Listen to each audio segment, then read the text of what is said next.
Okay, guys, what's up? Everybody, welcome to High Crimes.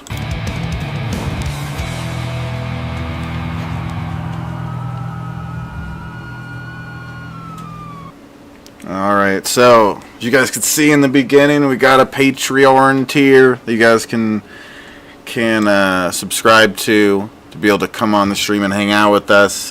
Timmy is one of our $10 Patreons. And so he's here hanging out with us. What's up, Freddie, Jeremy Garcia, Bill Hicks, Pay Dirt. And yeah, I did say that it was 25 minutes until the stream started, but I just wanted to make it set back enough that, you know, because we don't always end DP at an official time and stuff. We just go however long we're feeling. So yeah, it's me, Dirt, and Timmy here. Thank you, Timmy, for showing your support, becoming a patron, and calling into the show. It's nice to meet you. Have you been watching a long time? Yeah, just calling in to let you guys know that this is the best show on YouTube right now. Basically. Hell yeah. Well, hey, we flatter that, Timmy. We hear it all the time, but we try not to let it go to our heads. I do. Just keep trying to outdo ourselves and make a better show every week. Thank you. Yeah. So yeah, and we always, I'm going to have to create some sort of disclaimer at some point, but this is, like Dirt likes to say, this isn't your grandma's true crime podcast, so we might make some jokes around here, sometimes crude jokes, sometimes some dark humor, but it's all in good faith and good fun, and we're not trying to disrespect any of the victims of any of these stories. But we're cool with disrespecting the bad guys. Screw them.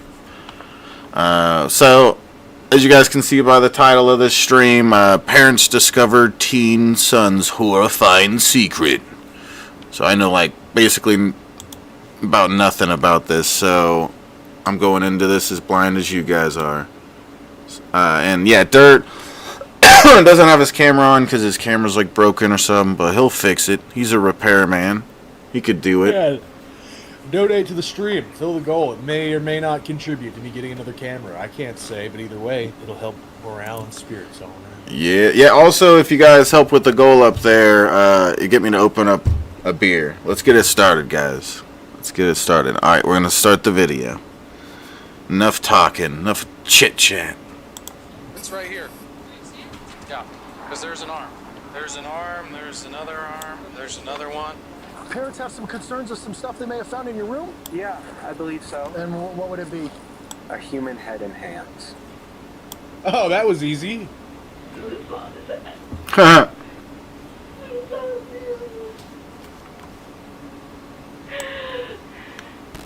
911 is John. What's the address emergency? Hi, there's an emergency.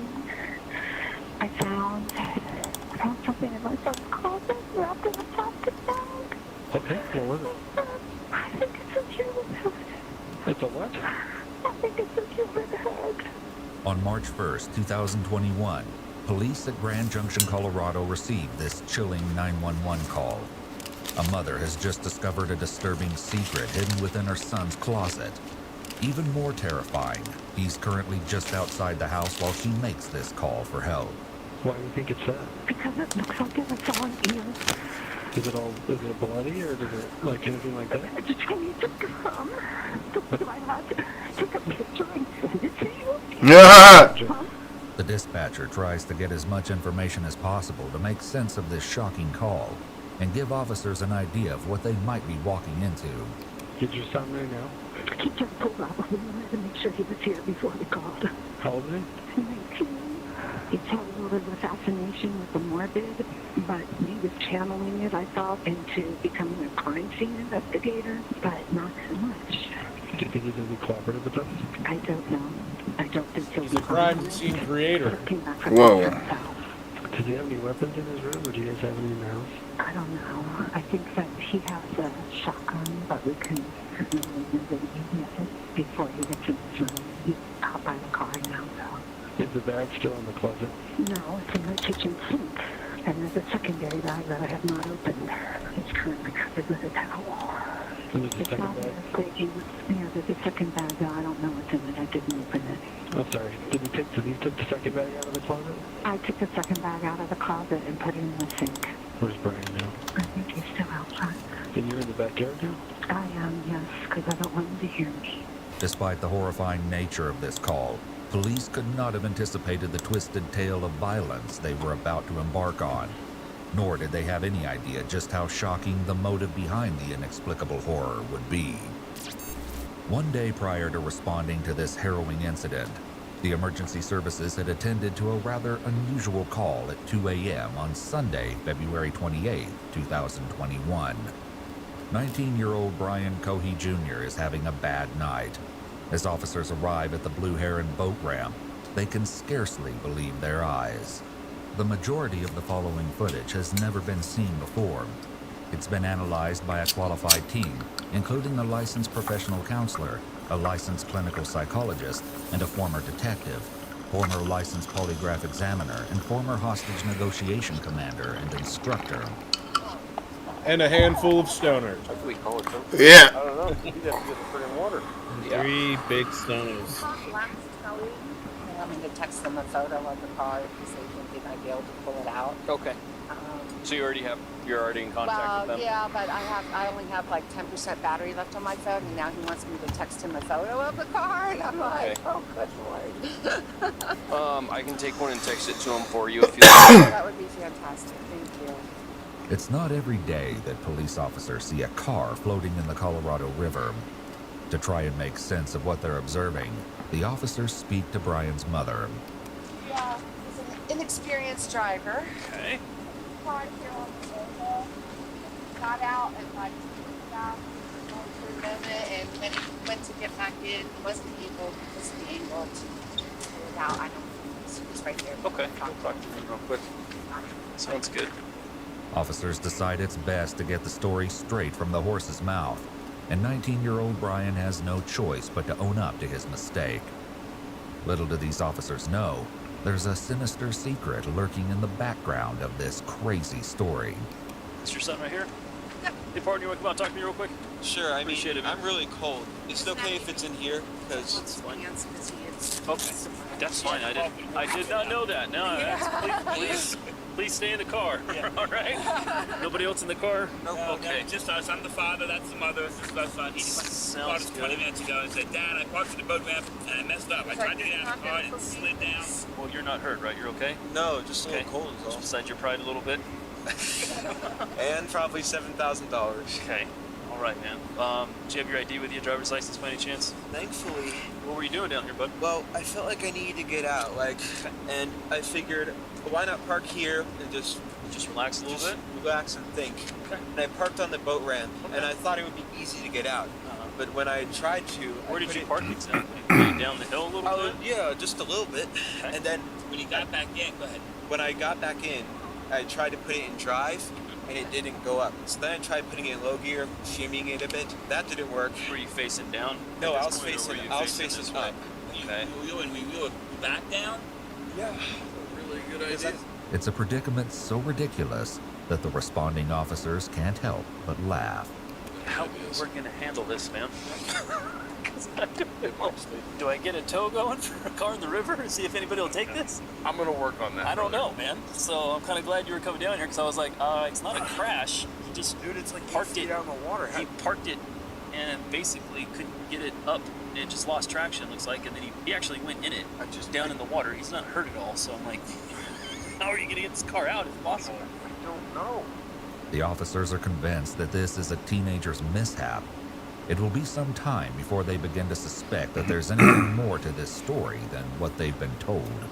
We're gonna get some options for you here, man. I'm not sure exactly if we're gonna see if we can go through the list if anybody's got some ideas on getting this car out of here or not. I don't know.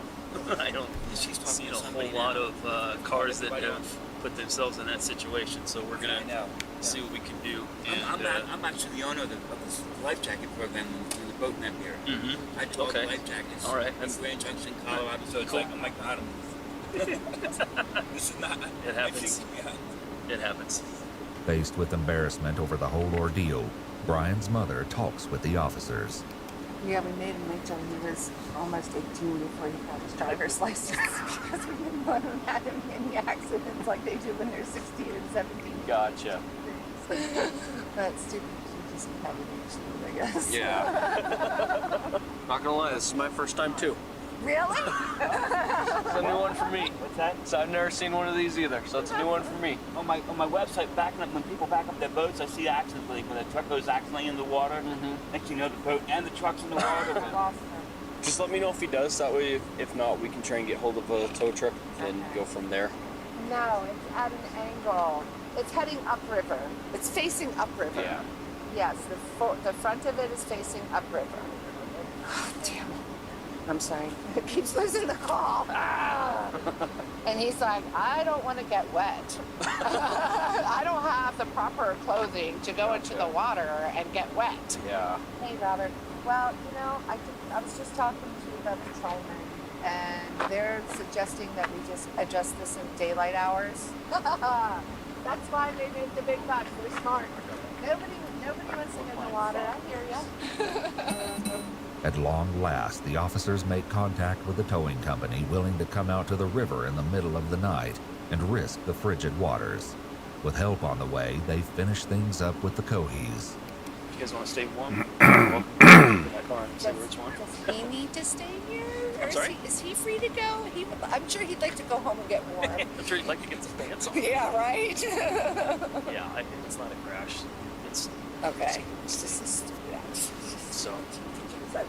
Yeah, I'm gonna take it over and then we'll What come the back. fuck is the excuse here? He's like, oh yeah, I was just trying to back it up into the lake. You know, silly me. I didn't follow along very well with his explanation of it, but something like that. It sounds like it's probably just bullshit and he meant to do this or something. I don't know. Yeah, he's probably gonna try to sink the car with the remains in it, and then he's like, oh, this is stupid fuck. Yeah, something like Bill that. Hicks. Yeah, what do you want, Bill Hicks? Guys, everybody hit the like button for us if you haven't yet. We're at 15 likes. Also, click the link pinned in the top of at the top of the chat. Help us with the goal up there. If we can do good on the goal, we could cover another story after this one. That would be neat. You know? Figure out what's what. Terry and Brian Sr. take Brian home, but they soon return without their son to the boat ramp. Nearly an hour later, the tow company is making progress.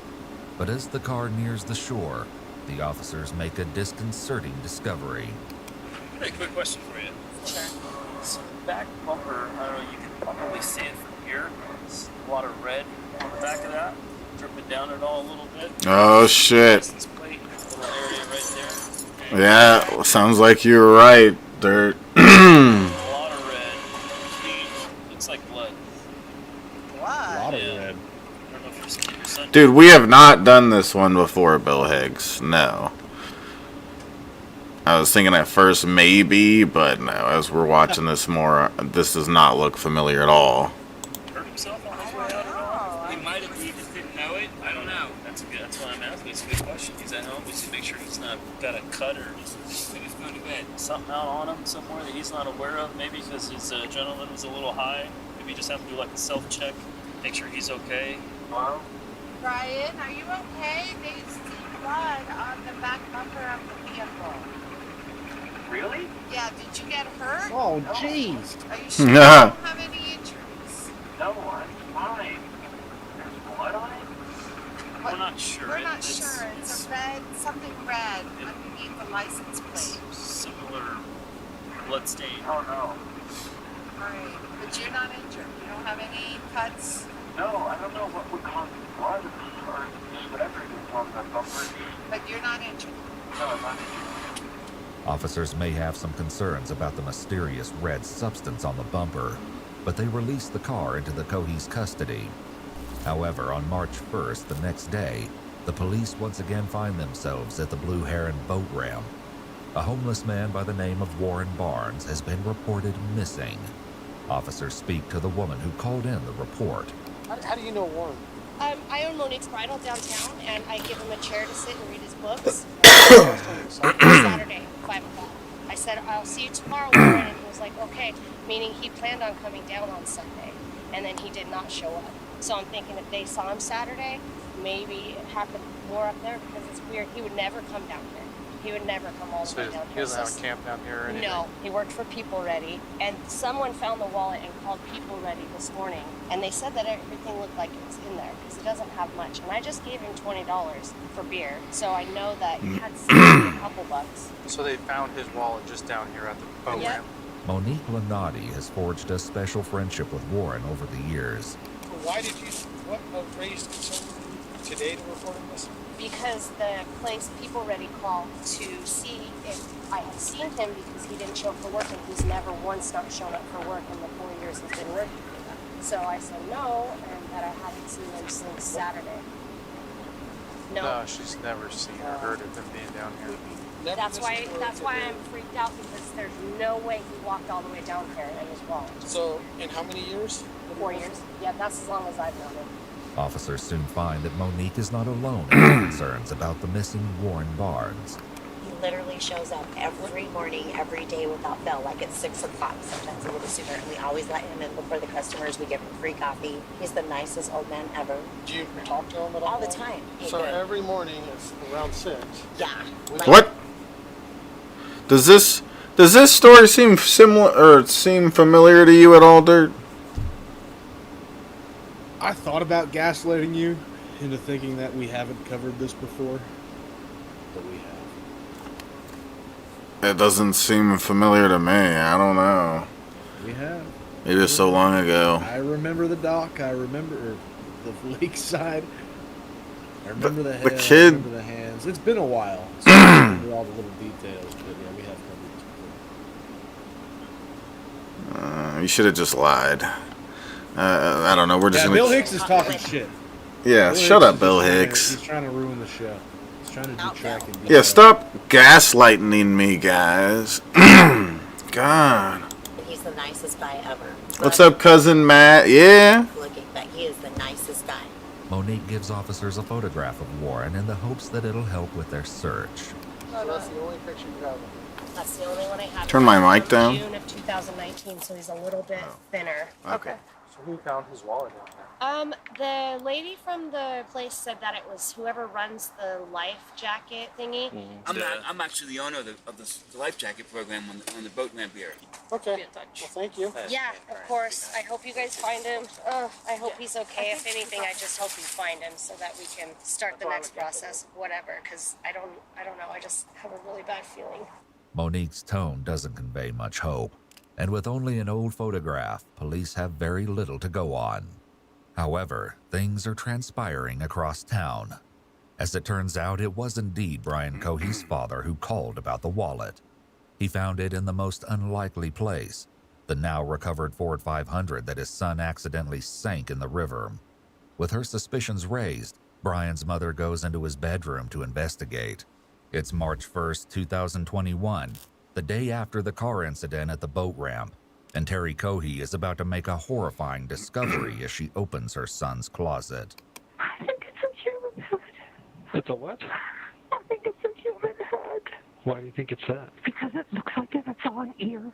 Shocked and terrified by what she's found in her son's closet, Terry Cohee nonetheless has the presence of mind to keep Brian in the dark while she gets police to her address. Deputies from the Mesa County Sheriff's Office arrive at Brian's address, wisely leaving their sirens off as they approach. This could have frightened the young suspect, and it's important to keep him calm for the initial interaction. What's going on, man? The deputy makes contact with Brian using a friendly, disarming greeting, which goes further to establish an atmosphere of calm. Of course, at the same time, the deputy is certainly scanning the area for any potential threats, as well as making sure that Brian has his hands where he can see them. Cooperate. I am going to cooperate. Okay, so parents have some concerns of some stuff they may have found in your room? Yeah, I believe so. And what would it be? A human head and hands. Do you have anything on you that's going to cut, poke, hurt, stick me anything without reaching for nothing? Don't reach for nothing. My phone, and my wallet. That's okay. it. Well, I'm going to have you face that way. Put your hands on top of your head for me real quick. I just want to make sure you interlace your fingers for me real quick, all right? It's important that the deputy only ask enough questions to figure out exactly what is going on at the scene. And while this is not the kind of encounter that even a veteran police officer would be accustomed to, it's Brian's parents who must slowly absorb the shock of their son's admission.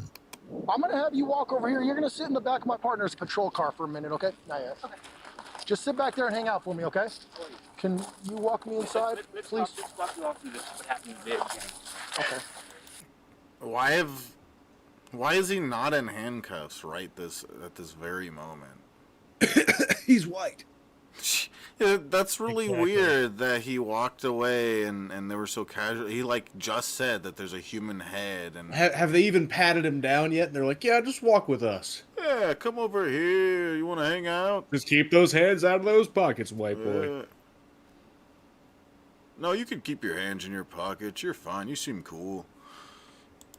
Let me do it. You go inside. Well, let's stay out here with me for a minute. Sit down. Come on, sit down. Jeez. Can I go in there and verify here first? Oh, yeah, please. Let me We go haven't through seen that. it. Yeah, we Okay. haven't looked at it. It's under the towel in the sink. Okay. Yeah,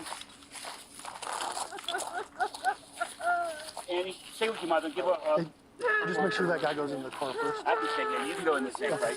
Well, The yeah, sink okay. right there. Nobody's in anything. House is empty. Okay. We just had a bad feeling about what happened this weekend. Okay. And she said there's a bag in this closet, and she opened it up.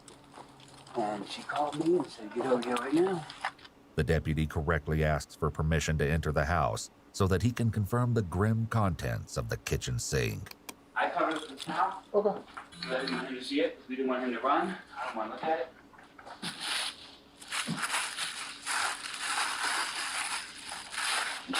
Yep. Just sit back there and hang out for me, okay? How are you? I'm good, sir. How are you? You said your name's Brian? Yeah. I'm not feeling too well. You're not feeling too well? All right. No, these past few days I've been very, very anxious. That's understandable. So what we're gonna have you do here is I'm just gonna have you sit in the back here, okay? I'm gonna turn on the air for you in a second. That way you're not too hot. Are you hot-blooded or cold-blooded kind of Yeah, guy? I'd be pretty anxious too if I was sitting on a head and hands in my closet. Hot-blooded. I get Pretty that cold. totally. Fantastic. All right. So hop in here. I know you're tall, so it's a little bit of a tight squeeze, but like I said, I'll get that air on for you. Sorry about that. All right. You'd think they'd be a little more careful. It does seem like he's not some small dude. And you'd think they'd have like two officers escort him to the car and stuff. I don't know. Well, he's cooperating. Yeah, until he all of a sudden doesn't, you know. then an officer has a broken nose or something like that because people want to be dipshits. I don't know. It just seems like they're not doing their job very well here. Should be a little more careful. Dumpster's been quite violent lately. The officer has no response to this observation. How you holding up, Brian? Okay. A bit thirsty? You guys have any water in your home? I can't make any guarantees we're going to be able to go in and get some, but I will get some water to you as soon as I can, okay? All right, Brian. We're headed to the sheriff's office, and your family's going to go with us, okay? She also doesn't respond on the way to the sheriff's office when Brian casually makes another chilling remark. It's under this bridge. Okay, Brian. Thank you. No problem, sir. So walk with me. We're going to walk right this way, okay? He's still not in cuffs. I'm fine with you not being cuffed. It's just so weird. He's literally a murderer. They found a person's head, and then it's like he's just walking. It's maybe he found the head. You don't know. When I was a what? What if he just found the head? He said he was under the bridge. This is or a something. serious enough thing. I once, when I was a kid, got caught with weed, and I was cuffed and put in the back of the cop car immediately. And this dude gets caught with a human head and hands, and he doesn't get handcuffed. It's just mind blowing. Okay. Probably a small town. Yeah, can you open the door for me? Brian. Oh, I should have a mask. You're okay. Don't worry about it, okay? Keep on walking. You know, I'm not even gonna pat you down. You want to pat yourself down for me? I'll just watch. Oh, I trust you. Keep going. Take another left. Hard left. Right here. Right here. Oh, sorry. All right. So have a seat. And we'll be with you in a moment, okay? Thanks, Brian. With Brian situated in the interrogation room, investigators speak with his parents to find out what happened that harrowing morning. Bill Hicks. I'm right here.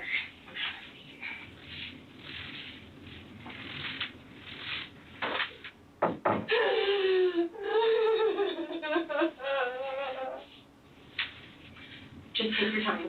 Take as much time as you need, okay? So I know very little about what's going on today. So, what started all of what's going on?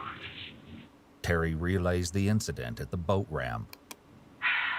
So we have the car towed back to address, and of course with the battery being wet, nothing was operating. And so my husband was cleaning out the car because he was going to take it into Scotty's to see if they could maybe salvage it. Okay. And he found the wallet. So he called me this morning and he said, found the wallet in Brian's car. Oh, and the officers thought that there was blood on his car. Okay. The night that it was in the river. Okay. And, he had just had a procedure done on his armpit a few days before, so I thought maybe the adrenaline opened that back up, and that's where it came from. I don't know. And he said, I don't know where it came from. And he took a special effects class last summer, which involved fake blood. And he's like, one of those fake blood containers first in my trunk is probably that. And I was like, okay, that makes perfect sense. However, his father, Brian Cohee Sr., found something even grislier in the car's glove box and decided to confront his son. Went back out there this morning just to continue, and I opened the glove box, and there was a knife in the glove box, underwater. The glove box is full of water. Very large knife. And then, as I go around the passenger door, I open the passenger door, and there's a wallet in between this door and I open up. That's not Brian's wallet. It's frozen solid. That's not Brian's wallet. So I take him inside. I end up getting one of the wads of cards out. There's a label ready. I read that. So I called label ready. And then another one, there was a social security card. I was like, hey, this is a weird call, but I've got a wallet here with so-and-so's name, and I'm hoping he works for you. You better not make fun of his voice, okay? Whoa, the way he talks. I'd never. Yeah, you Didn't better even cross not. my mind. You better not, okay? You weetard. Or he subbed him out or whatever. Oh, yeah, my one, we've been missing him. Yes, he didn't show up today. I'm like, oh, my God, never been a missing person. Okay, well, I found his wallet at Blue Hen Boat Ramp. So here's my name. Here's all my information. If you get a hold of him, tell him I've got his wallet here at my house. Okay, so I left that like that. Called Brian. Brian, what's going on? Why is there a wallet in the car? Oh, I found it down at the boat ramp when I was down there walking around. And he was so sincere. I took it all. I want to believe him. He's my son. Sure. We found out what Brian happened and all this going on in the last 2 days. How come you didn't tell us about the wallet? Dad, I was just so excited with all the going on. My car getting towed. Look at this wet now. It won't start. I didn't think about it. I didn't think it was important, Dad. I'm like, Brian, who is this one whatever guy? Dad, I swear to you, I only know one more, and he's my school friend. It's not him. I believe him. There's blood on the bumper. Right. And I'm like a smear of blood. And I'm like, that didn't come from that cut. And I asked him, right, tell him the truth. That guy knew. I didn't want to believe it. I'm kidding. I wasn't making fun of his voice. I was telling everybody here not to do that. Bill Hicks, whatever, shut up. Something was going on. That gut feeling.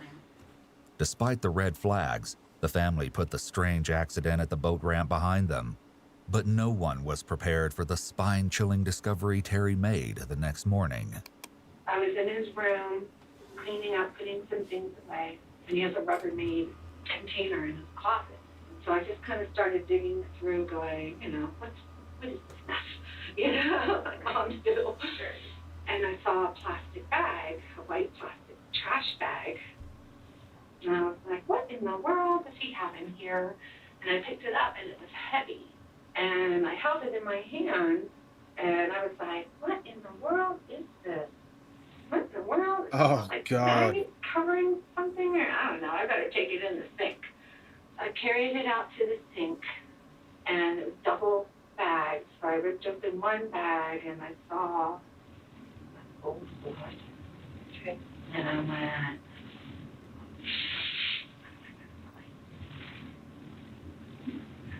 I was up in the second bed. It was on the bed. Okay. It was on there.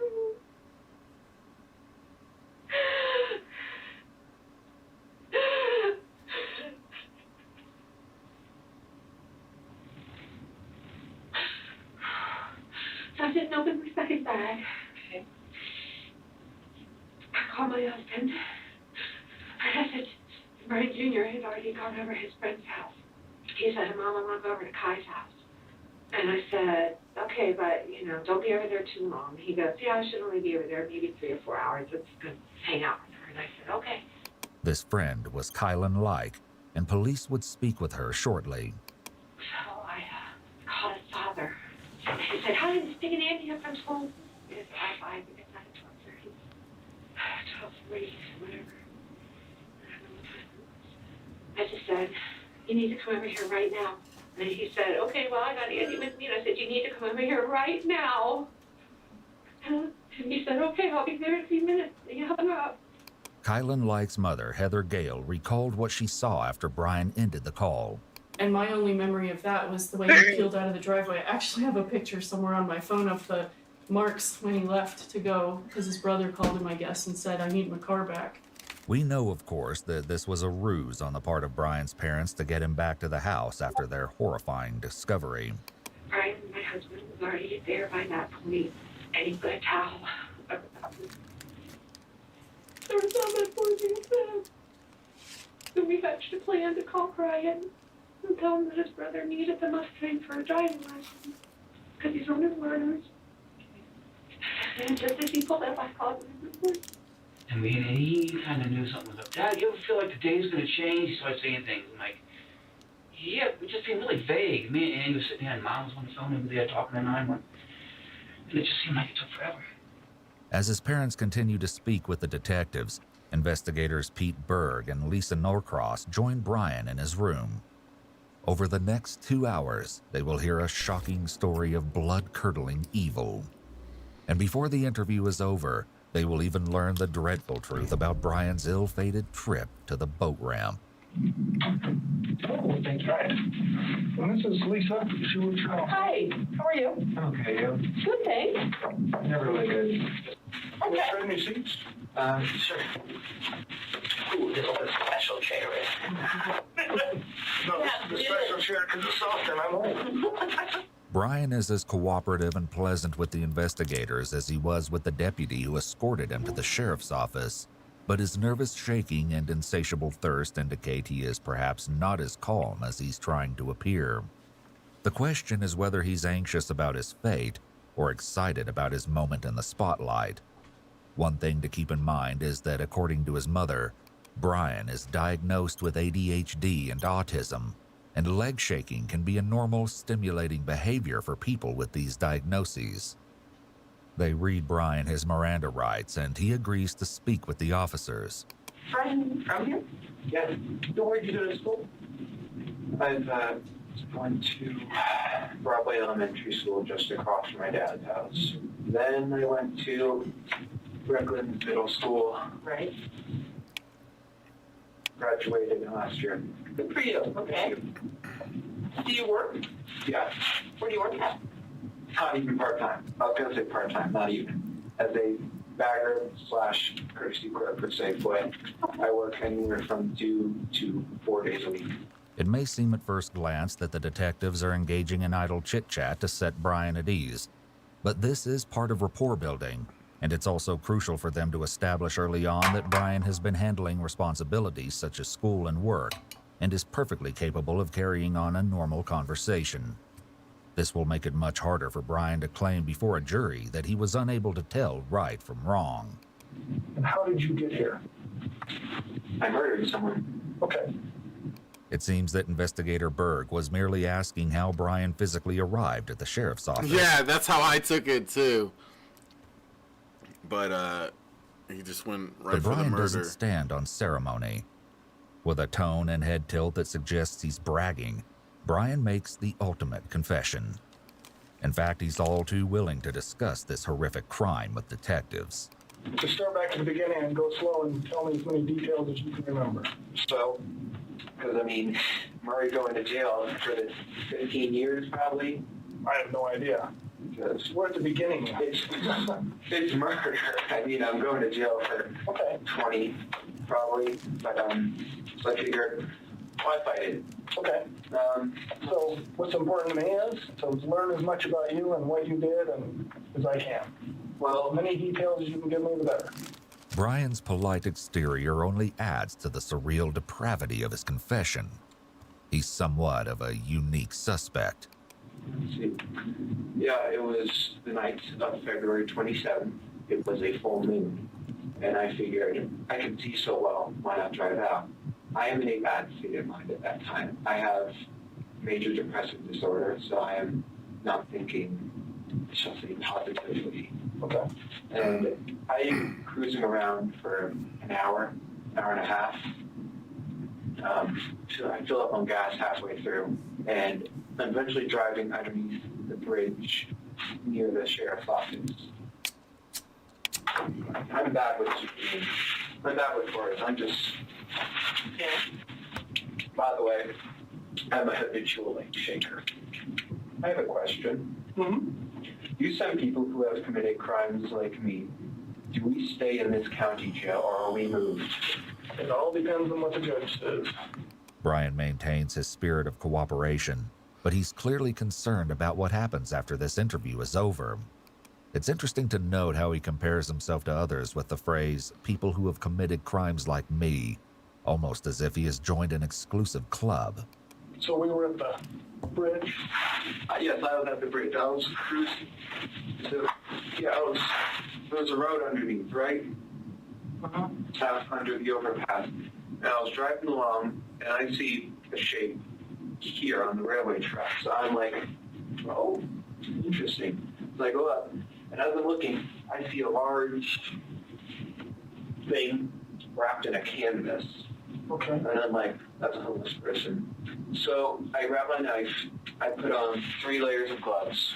Because I see a homeless person and I grab my knife, which you normally do. Yeah, that's just the normal, natural reaction.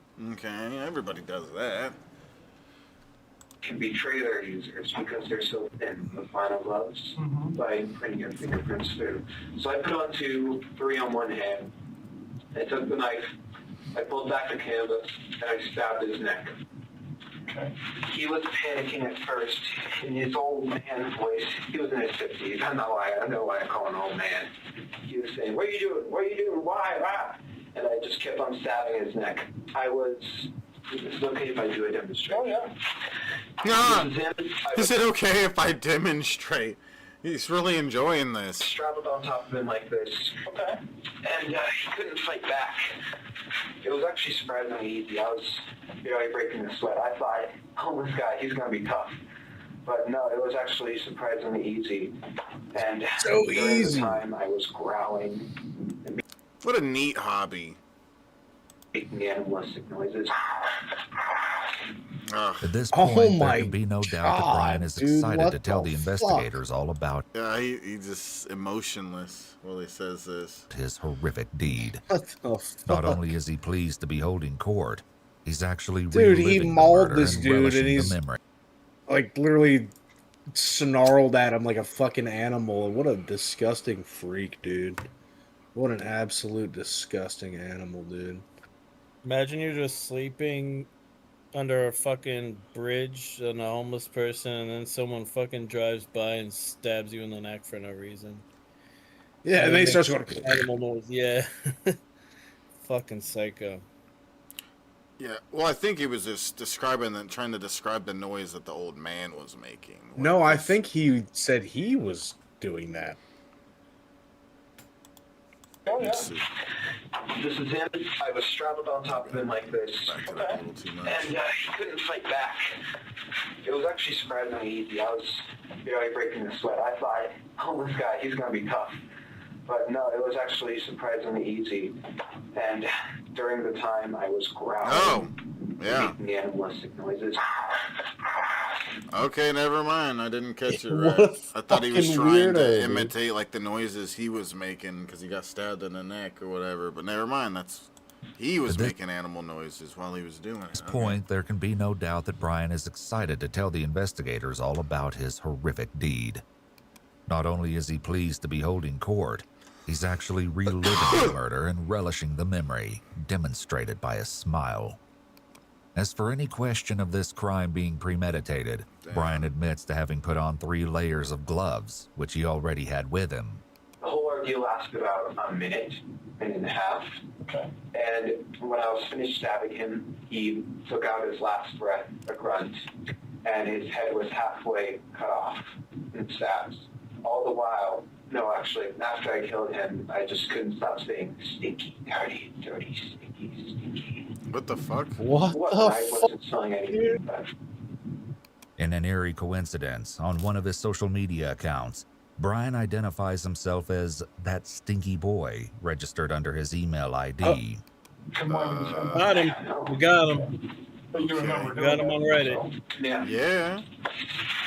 I suppose it was just me speaking out my mind at that moment. It was a pouring out of the mind. Were you worried about, I mean, this looks like it's pretty close to the road and stuff. Somebody seeing you or catching you? It was 11 p.m., so not many were driving by. Well, it was behind the pillar. So, like, here's the road. It was here. So people would only see a brief thing here and here. So were you worried about them seeing you? I was worried about one of them stopping. What did you think could happen if somebody... Well, if they looked, well, it was quite dark under there, so they wouldn't have seen the guy unless they looked. They would have seen me holding a bloody 12-inch knife, wearing gloves, and wearing a mask to conceal my identity, a face mask. Okay. So you weren't doing it for COVID, you were doing it to hide your face? Partially. Social distancing. Yeah, but no one stopped. And I'm just like, proves the bystander effect. His laughter and offhand comments speak to his mindset, which is that nothing is wrong. Brian mentions the bystander effect here, which is the idea that the more people there are watching a crime, the less likely that anyone will stand up and do anything about it. There are a few different reasons behind this, but we know that it often occurs because people may be afraid that they'll be judged by the rest of the crowd if they step in first to do something. Ultimately, people are social creatures, and the vast majority of people chose to do whatever the rest of the crowd does. It's a rare person that steps forward alone. I noticed you got a cut on your hand. Is that from... Oh, that was when I was doing gas, when I filled up. What happened was, because I don't want to be seen in a gas station with a knife poking out of my pocket, I put it in the car on the back seat floor. When I'm done with it, I try and grab it, but my hand slips and grabs the blade, and as I pick it up, it slices these 2 fingers. Okay. And then, let's see. Yeah. And then, after that, I stripped his clothes. I cut open his belly. You can see his guts. They're really pink. Sorry, that was morbid. One of the exceptional aspects of Brian's confession is the level of detail he provides. Together with his casual commentary and jokes, these details convey to investigators that Brian is being fully truthful about what he did. It's also worth noting that morbid humor has long been one of Brian's trademarks. What about other kids in the neighborhood or on the bus? He didn't really, he had a couple of friends that he's had since elementary, but, he had a morbid sense of humor and would make jokes that I'd say, Brian, it's not funny. He'd go, yeah, it is, Mom. You just don't get my sense of humor. In an interview with prosecutors, Kylan Like, who's known Brian since the 9th grade and whose house Brian was visiting just before his arrest, says that being provocative is a hallmark of his personality. When I first met him, he was very edgy, is the best way I can describe it. He loved to get a reaction out of people and say things that would make people have a double take. He wanted to go against the flow. His jokes were always in the realm of dark humor. Very rarely did he make jokes that weren't somehow relating to death or violence or destruction or breaking the law or just basically just humor that is considered dark humor. And I know a couple of people personally who just hated him because that's kind of how he is. You either think it's hilarious or you hate it. And that's the people who think it was hilarious was a small percentage of people that unfortunately and embarrassingly included myself. And my very best friend of high school, Emily, was someone who hated him. And, you know, she's a bigger girl, and he would call her fat and call her pig and call anybody who looked like that things along the same line. Like, just spiteful, I guess. Just trying to, like I said, get a rise out of people. Kylan Like is not the only one who noticed Brian's love of sick humor. While in a youth diversion program 2 years earlier, Brian asked the other teens if they enjoyed a snack known as crispy meat bites. He joked that the recipe involved running your cat or dog through a meat grinder and then frying them up. Despite Brian's predilection for dark humor, Kylan's mom tells investigators that she never worried about her daughter being friends with him. He didn't seem scary to me at the time. He just seemed unusual, like in the way that my nephew and other people I know that are on the spectrum are just a little unusual, like not a lot of eye contact, you know, things like that. But he never struck me as scary. Like I said, I actually let my daughter and her friends, not that I was in charge of her friends, but I let her sleep over at his house, like a month, 2 months, whenever New Year's. And his mom, as far as I know, she ran a daycare, so I thought, you know, good with kids, whatever, you know. Okay. Not only does Brian's mom run a daycare, she runs it out of her home. Upon discovering the severed head in her son's closet that afternoon, she had to scramble to get parents to pick up their children before calling police. And I sent home all the children. I had a few little kids over that I was watching, so I called their parents and they said, "This is a family emergency. Please come pick up your children right away. They're safe. They're not hurt." Parents came. I hope everything's okay. And they took their kids home. Back in the interrogation room, Brian goes into further nauseating detail about the post-mortem mutilation of Warren Barnes. Destroyed his eyes by stabbing them. Okay. And then I cut off his hands. I put those in plastic Ziploc bags. And then I cut off his right arm at this joint and at this joint. And then at this arm, I tried cutting it here, and then I tried cutting it here. But what happened was I accidentally broke his bone. This one, it was poking out. And so I left that one here, partially cut, dismembered here, bone sticking out. And then I left his body there. And then I took the head, put it in a leftover pizza box from the dinner a few nights ago. What the fuck? He put the head in a leftover pizza box. Okay. And then I took the hands, put them in the back, drove home, hid the hands and head in my room, cleaned the knife, threw away the garbage with the blood on it, and then put the blood stained, wasn't stained, it had splatters on it. I put it in the dish, in the washing machine. What did you put in there? I put the outfit I murdered him in the washing. Wearing, or? Yeah, I was wearing. Okay. In our washing machine, put it on high speed so it would effectively remove the blood. Washed it twice. You'll notice again that not only is Brian's level of detail remarkable and disturbing, he talks about the steps he took to avoid getting caught. These will undoubtedly be important elements to any eventual prosecution as it goes to establishing his state of mind. I can back up just so I don't lose track of where my mind is. So you cut him open, did you cut his arms off, his hands off, all that before you went home? Yeah, before I went home, I tossed the arm bits around. Like I took the right arm bit, threw it out, took the left arm bit, threw it out. So lived somewhere around that bridge? Yeah, but look in a... Because I know crime scenes can be a very wide area. Mm-hmm. You're going to want to look in a 10-foot area. So like, this is a zoom in. So here's the road. He's just straight up writing on the wall. My car was parked. His corpse is here. The interview continues to get more and more bizarre. In addition to reliving the mutilation in full pantomime, Brian enthusiastically goes over the dimensions and location of the crime scene, as if he's a police lieutenant giving a briefing to his officers. I hope I'm being cooperative. Oh, you're doing great. So you could have just walked over here. I could have. It's no use trying to deceive law. So that's north, and you threw. What all did you throw while you were there? I mean, how many pieces am I looking for? There are 2 pieces of arm. This section and this section. Okay. Just in this general area. I couldn't say where they are. Armed with information they've been fed from the interrogation, police officers descend on the area. There they find a scene that will no doubt haunt them for the rest of their lives. It's right here. Yeah. Because there's an arm. Hey. The female What the cop fuck? starts to...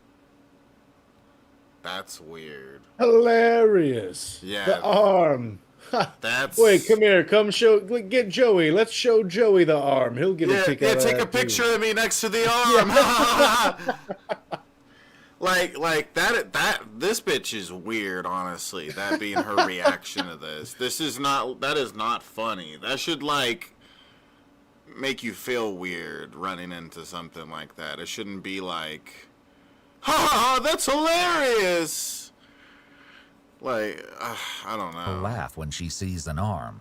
It's unfortunate that the family and the court will hear this. Yeah. Yeah, dumb fucking cop. Unfortunate. Yeah. And the rest of the world gets to hear how fucking crazy that bitch is. She probably shouldn't be a cop when that's her reaction to seeing an arm. Sounds like she maybe got into the force for the wrong reasons. There's an That's arm. weird. There's another arm. Do some pictures. There's another one. God. This is like something out of TV. Yeah. Discussion with the deputy chief about how these kids don't have any. Right here's a leg. That could be the upper arm or a leg. Well, there's 3. There, and there. Oh, this guy's just getting a kick out of it too. Yeah, he was. Is it a bicep, a leg? I can't even tell. Yeah, that's odd. Holy hell. As police officers less than half a mile away take measure of the bleak crime scene under the bridge, Detective Norcross probes more deeply into the whereabouts of the rest of Warren Barnes' remains. You took, was it the head and the hands? Mm-hmm. And when did you put that in? Well, there's a 3 rule for bodies. I like to call it the 3 rule. Okay, tell me about that. 3 days, the body starts to stink. No, 3 hours, rigor mortis sets in. The body stiffens. 3 days, the body starts to stink because of decomposition. Mm-hmm. 3 weeks, the body is starting to seriously decompose. Right. 3 months, the body is unrecognizable. 3 years, it turns into a skeleton. And may I ask how you know that? I've always had a fascination with forensics and with anatomy and physiology. That's something I made up. So that's something I don't want to sound like I'm inventing something. That's why I coined the 3 rule. You kind of remember it that way. Yeah. That's your way of remembering Is it accurate? Well, somewhat. So, This segment is fascinating for a number of reasons. Is it accurate? Yes. Like he's really interested whether he's a smart guy about this. Not the least of which is He needs more things to brag about. Remarkable display of skill on the part of Detective Norcross, who makes Brian feel as though she's mesmerized by his account of the 3 rule. She gives him a moment of validation at the end, and Brian's satisfaction is obvious. His ego is stroked and he feels that he's earned the approval of the detectives. yeah, so what did you have the head and the hands at your house? The head, I put, because it was starting to stink, I was planning on throwing the head and hands away. Not in the trash bag. Not He's in the proud of trash. himself. But they were both in trash bags. The head was in a trash bag, I hide up the trash bag. Hands, I put in a trash bag as well. They were in Ziploc bags. And I was planning, do they sell empty paint buckets? I was planning to buy an empty paint bucket, put the head in it, seal it, and and then I was going to throw it off in some ditch. Okay. The hands I would throw in a different spot, wherever. I'm sorry, I just want to make sure I have it right. The head is inside of a trash bag. It was. Well, where is it now? In the kitchen sink. My parents searched through my room and they found the head and hands. Okay, and so are the head and the hands in the kitchen sink now? I'm not sure. Yeah, like, it's one thing to, like, find drugs in your kid's room or, like, porn or something, but, like, a human head, that's definitely one you wouldn't expect. That's okay, different. so they're in the kitchen sink now because your parents put them there. But they were in my closet. As of now, investigators have only found a head, hands, and several pieces of arm. That leaves the mystery of where the rest of Warren Barnes is. What exact kind of trash bag? White. White, like a kitchen one, or what? Like a kitchen okay. White kitchen. One that you put in a trash can. Yeah. And then what about the hands? They were inside Ziplocs, you said. Both in the same. Both in a different trash bag. Okay, the white kitchen trash bag. Yes. But now they're in the kitchen sink. Yes. And you talked about cutting. I used to be a meat cutter. I know it's not easy just to cut off hands. Oh yeah, it was with the knife. I was just. So did you practice on anything else? No. Or how did you know how to do it? No, I just went along as a process. The bones, I just pressed the blade down and went. Sever them at the ligaments. Okay. And how hard was it to do that? To get them actually? Not particularly hard. I was just more frustrated that I broke this bone. So if you hadn't got frustrated, what was your... I mean, it sounds like what you did, we know. Did you have a different plan? Why were you the original? Because I always wanted to know what it felt like to cut up someone. Okay. So, you know, just... So why did you stop? What was that noise? Was that their Windows notification thing? Why were you the original? Because I always wanted to know what it felt like to cut up someone. Okay. So, you know, just... Yeah, that sounds like the notification thing that... His battery's low. Yeah, I don't know. So why did you stop? Where did you stop? Because the arms were... That's it. That's all I wanted It's to like know. shruggies. Was like cutting off a limb, and I'm just like, okay. Again, the mind reels when confronted with the nonchalant attitude Brian has toward discussing the murder and dismemberment of a human being. And you said you studied criminology and forensics and all that? I not college study or school study. It's like a passing interest. I understand. But what were you worried about, like leaving evidence behind or caught? Totally. Tell me about that and what you did then. Well, I was figuring the police don't. This is not to be taken offense, but police, they don't seem to care as much about high-risk individuals, homeless people, prostitutes, etc. So I was deliberately looking for someone who lived that type of life. Okay. And I found a homeless person, and the original goal was just leave him there. But I was worried about the fibers on the outfit I was wearing that would be on his clothes and stuff. So I deliberately messed up the clothes. This is an outstanding amount of premeditation for a youth offender. It's a shocking amount for anyone, but particularly because of his age. His executive functioning is years from being developed, and yet he's thought so much of this through. It's chilling to think what he may have been capable of had he not been caught. Brian remains engaged, casual, and even jovial as he describes his mindset on the night of the murder. His detailed concerns about getting caught will make it very difficult for his lawyers to mount an effective insanity defense. According to Kylan Light's mother, Heather Gale, this isn't the first time that Brian talked about choosing a victim on the outskirts of society.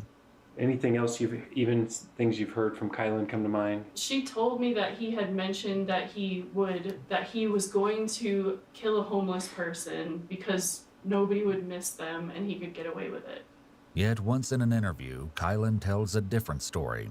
He never talked to me about wanting to kill a homeless person specifically, but he definitely talked to me a lot about, like, killing. And I was actually surprised because I figured that if he was going to do something like this, that it would be on a larger scale. Like, I thought he would, I don't want to sound vulgar, but I figured if he was going to snap, it would be like shooting up a store or something similar like that. And he had mentioned, like, not liking his neighbors, so I thought maybe something would happen there. So I was actually I was surprised that he had killed someone, but I was also surprised that it had only been one person. So how long have you been planning or looking? That doesn't really make much sense. Yeah, what a paradox. Yeah, that's on both sides of the fence there. It doesn't really make much sense.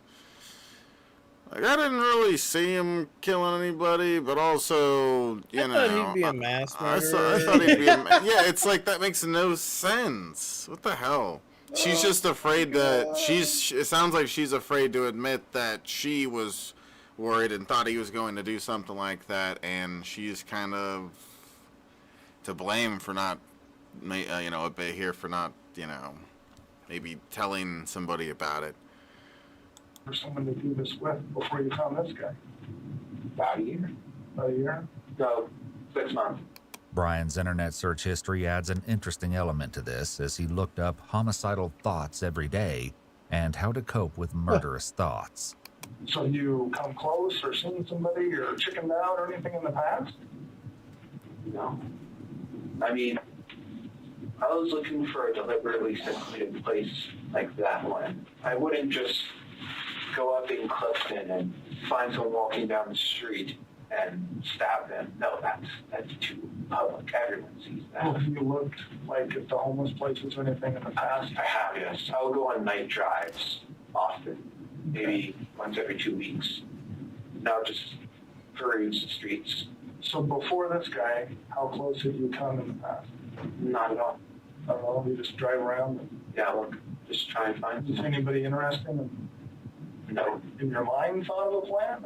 Well, occasionally when you see girls walking down the street, I take a glance at them because it really is like Ed Kemper where half of me says, well, I'm quite inept with women.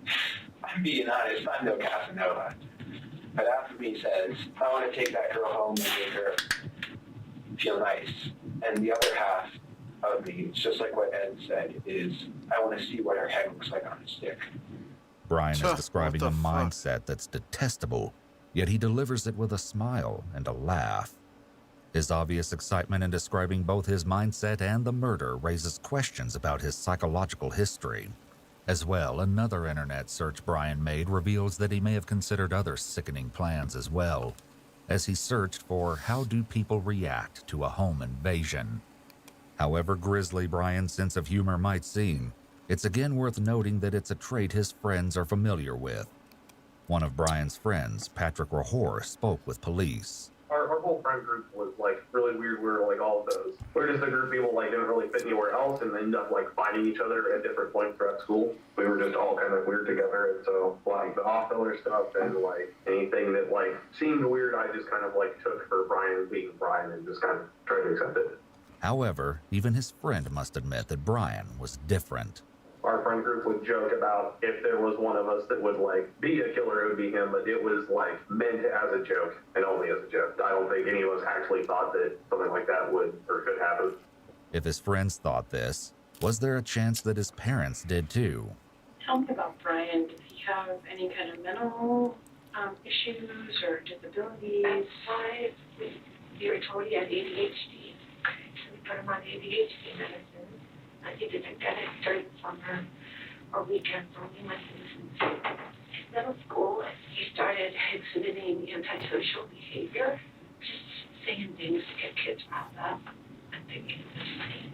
And then when we switched to Fruita High School, he did okay in 9th grade, 10th grade. He got in a lot of trouble, a lot of behavior issues. 11th grade, we had a big meeting and they said, kids don't finish. So we put him in R5. We took him and did some testing for ADHD and whatnot through Division of Rehab. And whatnot. And whatnot. And the doctor had said, yes, he's ADHD. Yes, he's autistic. Yes, he's this. And there's some indications that he should get. It's okay. Tubby's autistic too, but he doesn't murder people. Yeah, not all autistic people are murderers, psychopaths. Yeah, exactly. God damn it. Further testing because We should make a shirt that says that. potential psychosis. And I asked about referrals and calls, and nobody in town would see him. Okay, well, he seems to be doing good. You know, he graduated high school, he works at Safeway, and he's been working there for a year in August. And he's there part-time. And he said he's not taking... Would you wear a shirt that says that? Says what? A shirt that says not all autistic people are murderers. Yeah. We need to sell that. I'm sure Teespring would love that shirt being on there. His medication, or is he on medication now? He's on ADHD medicine. Okay. But he takes What's up, Red Eye? part-time job, and he takes sertraline, which is an anti-anxiety, antidepressant. Okay, so Guys, we have 16 likes when we could have 20. Hit the thumbs up button for us. It helps the stream do better. he's been diagnosed. And to the best of your knowledge, is he actually taking them? Like, do you watch him take them? I don't watch him take them, but I have an alarm set, and every night at 10 p.m. I say, Brian, take your medicine. And he says, I know, I am. And as I looked at his pill container, I mean, it's going, you know, seems to be going down. So I assumed he was taking it. About, I'm thinking 3 years ago? I'm guessing, I don't know. Because we had him going to counseling, he was going to counseling, and he just thought about it, it just came across his head. It was just, but then I think everybody thinks about it, but that's just why I remember one of the times when he was really lonely and that was an issue, you know, we were kind of concerned about that. He made jokes about making nooses or doing that and doing that. Okay. But I don't know, I just played it off as normal talk, but I'm like, you know, Brian, we wouldn't, you know, I didn't know the depth of the water. I don't understand. He's obviously sick. He's obviously very sick, because we've noticed weird things about him. Some days he gets cold. Just he looks at me and he has this cold look on his face. Just like he's been so far, Brian makes no qualms about admitting his battles with mental health. You say you have a major depressive disorder? I'm just curious what those are. Well, actually, I have several. I have high-functioning Asperger's. I have ADHD, and major depressive disorder. Okay. Major depressive, do you want to know what that last one is? Yeah, I know what they are. I was curious, what the exact diagnosis was and who diagnosed them. They tested me for autism for a formal diagnosis, like Asperger's, which is high-functioning autism. Yep. And they also said I was schizo something. That isn't me misremembering. They just said schizo something. You're schizo something, whether that be schizophrenia, schizoaffective, schizotypal, or schizoid disorder. They said I had something that was schizo. The detectives are once again trying to delve into Brian's psychology, attempting to prove that he knew right from wrong at the time of the murder. His search history adds another layer to his story as he looked up extreme paranoia, schizoid and paranoid personality disorder, and avoidant personality. I was never formally diagnosed with anything like that. Do you feel like you have that? I don't know. Possible as hell. Self-diagnosing, it's foolish. Yeah, but do you schizophrenia is pretty clear because people recognize they have a different personality in them. I don't have any hallucinations. Okay. I had delusions, I guess. Okay. Like years ago, I thought I was obsessed with people staring at me. Okay. Like I felt people watching me from every window. The birds were looking at me, watching me. Okay. For creative purpose. That was a delusion, I suppose. Right. But you don't have times where you feel like another personality is in your body? No, you remember all this. That's dissociative identity disorder. Right. Schizophrenia is. Well, you have multiple people talking to you at the same time, kind of a thing. No one was talking to me. Okay. There's a very good reason they're asking these questions. Because Brian said he has some kind of schizo diagnosis, They're trying to determine if he committed the crime under some kind of command hallucination, which may mean he could be deemed not guilty by reason of insanity. However, Brian denies having voices in his head. As well, his search history goes far in showing exactly what he was thinking about in the lead up to the murder. One day before and again on the day of the murder, Brian pulled up Wikipedia articles for several notorious killers, including James Dale Ritchie, Joseph Christopher, and Andrea Yates. In the month leading up to the murder, he also looked up topics such as how do people react to being held at knife point, how deadly is a neck stab wound, and he read an article about the killing of a homeless man in Baton Rouge. What do you think would happen if you got caught? Well, I figured my mother would have confronted me about it, but no, she didn't even say it. Do you know who the person was that you killed? No. I took his wallet. I didn't look at it. I just picked it up, briefly scanned over it, and put it in my car. Apparently, it was Warren. My mom told me this before she found out that the missing person was Warren Brown, born in '63. Brian doesn't seem particularly interested in knowing more about his victim, and the detectives turn Brian back to the subject of the evidence. So we talked about the stuff there we're going to go look for. Your mom's house in the sink, apparently. Yeah. The knife is where? My dad found it in the glove box. I don't know where it is. What did the knife look like that you found in the... You know when you buy like a 10-piece knife set, the biggest one in there? Okay. I think when we moved Terry into the daycare, we probably bought all new kitchens, and I think he just took it out of the kitchen. Because we found it in his car before. Brian, you don't need this. Dad, I do. I don't trust anybody.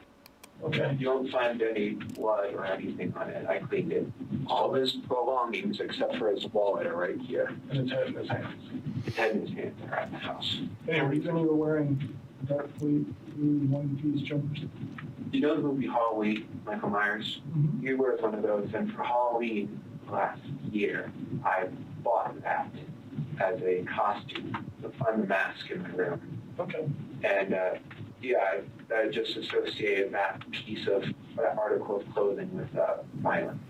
That's why I was wearing it that night. Yes. As horrifying as all of this is, nothing they've heard so far can prepare investigators for the rest of the seismic revelations to come.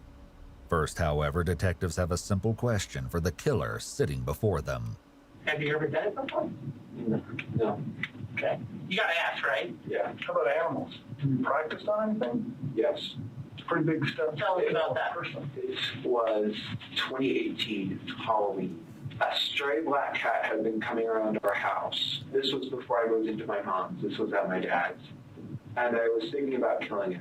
The video is redacted in this part, but the transcript from the sheriff's office says that Brian told detectives that he herded the cat into a sleeping bag and beat it, strangled it, and snapped its neck. He then decapitated the cat, hid the body in a shoebox, and hid the head in a wine cork box. It seems clear that Brian has a sick interest in decapitation. There are chilling parallels between what he did to the cat and to Warren, including decapitation and keeping the heads in boxes. Both times he preyed on those he knew were vulnerable and that he believed no one would notice. And then I disposed in the trash and got it. Yeah, like, and they said that right in front of Antifa Catboy, too. Think about how he feels hearing this story about the stray cat. Guys. Damn, son.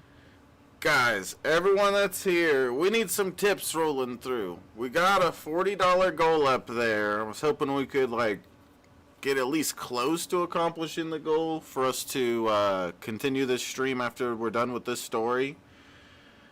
So yeah, please click the link pinned in the chat. Help us out with the goal, guys. I have 2 big beers that I stuck in the freezer dater over here next to me, and I'm ready to drink. But nobody's helping us with the goal. What the hell? What are you guys all broke like G-Man or something? What the hell? You can't afford 17 e-bikes or something? What the hell?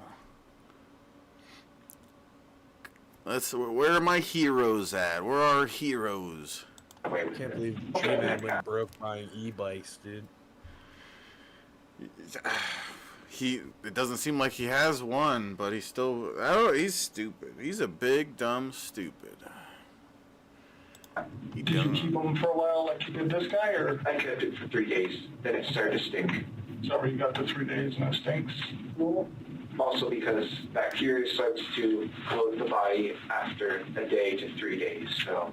The story that Brian might have killed a cat is actually a widespread rumor in Grand Junction. Did you ever hear about Brian, either from him or anybody else, about him killing a cat? Yes, I remember hearing about it, but it also just sounded like made-up rumor, so I didn't really think anything about it. Did you ever talk to him directly about it? Like ask him if it was true? Might have. I don't really remember. Do you ever remember him saying, yes, I did that, or no, I didn't, anything like that?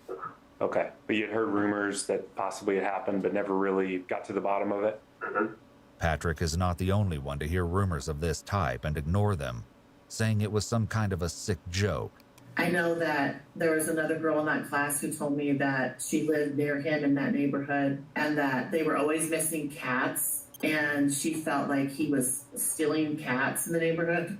And honestly, I don't remember if I found that out through him or through friends. Mm-hmm. But yeah, I definitely know about the cat. Did you believe that, or did you think it was just Brian saying something outrageous? Honestly, I don't know. I think I believed it, but that I didn't want to because I am a big animal lover, and that's just, I didn't want to see my friend in that kind of light. I remember my friends just talking about how messed up it was, and my friend Sean said that he knew the person whose cat it was, and he was super upset because the cat was super friendly or whatever. But I don't think I ever heard it around Brian himself.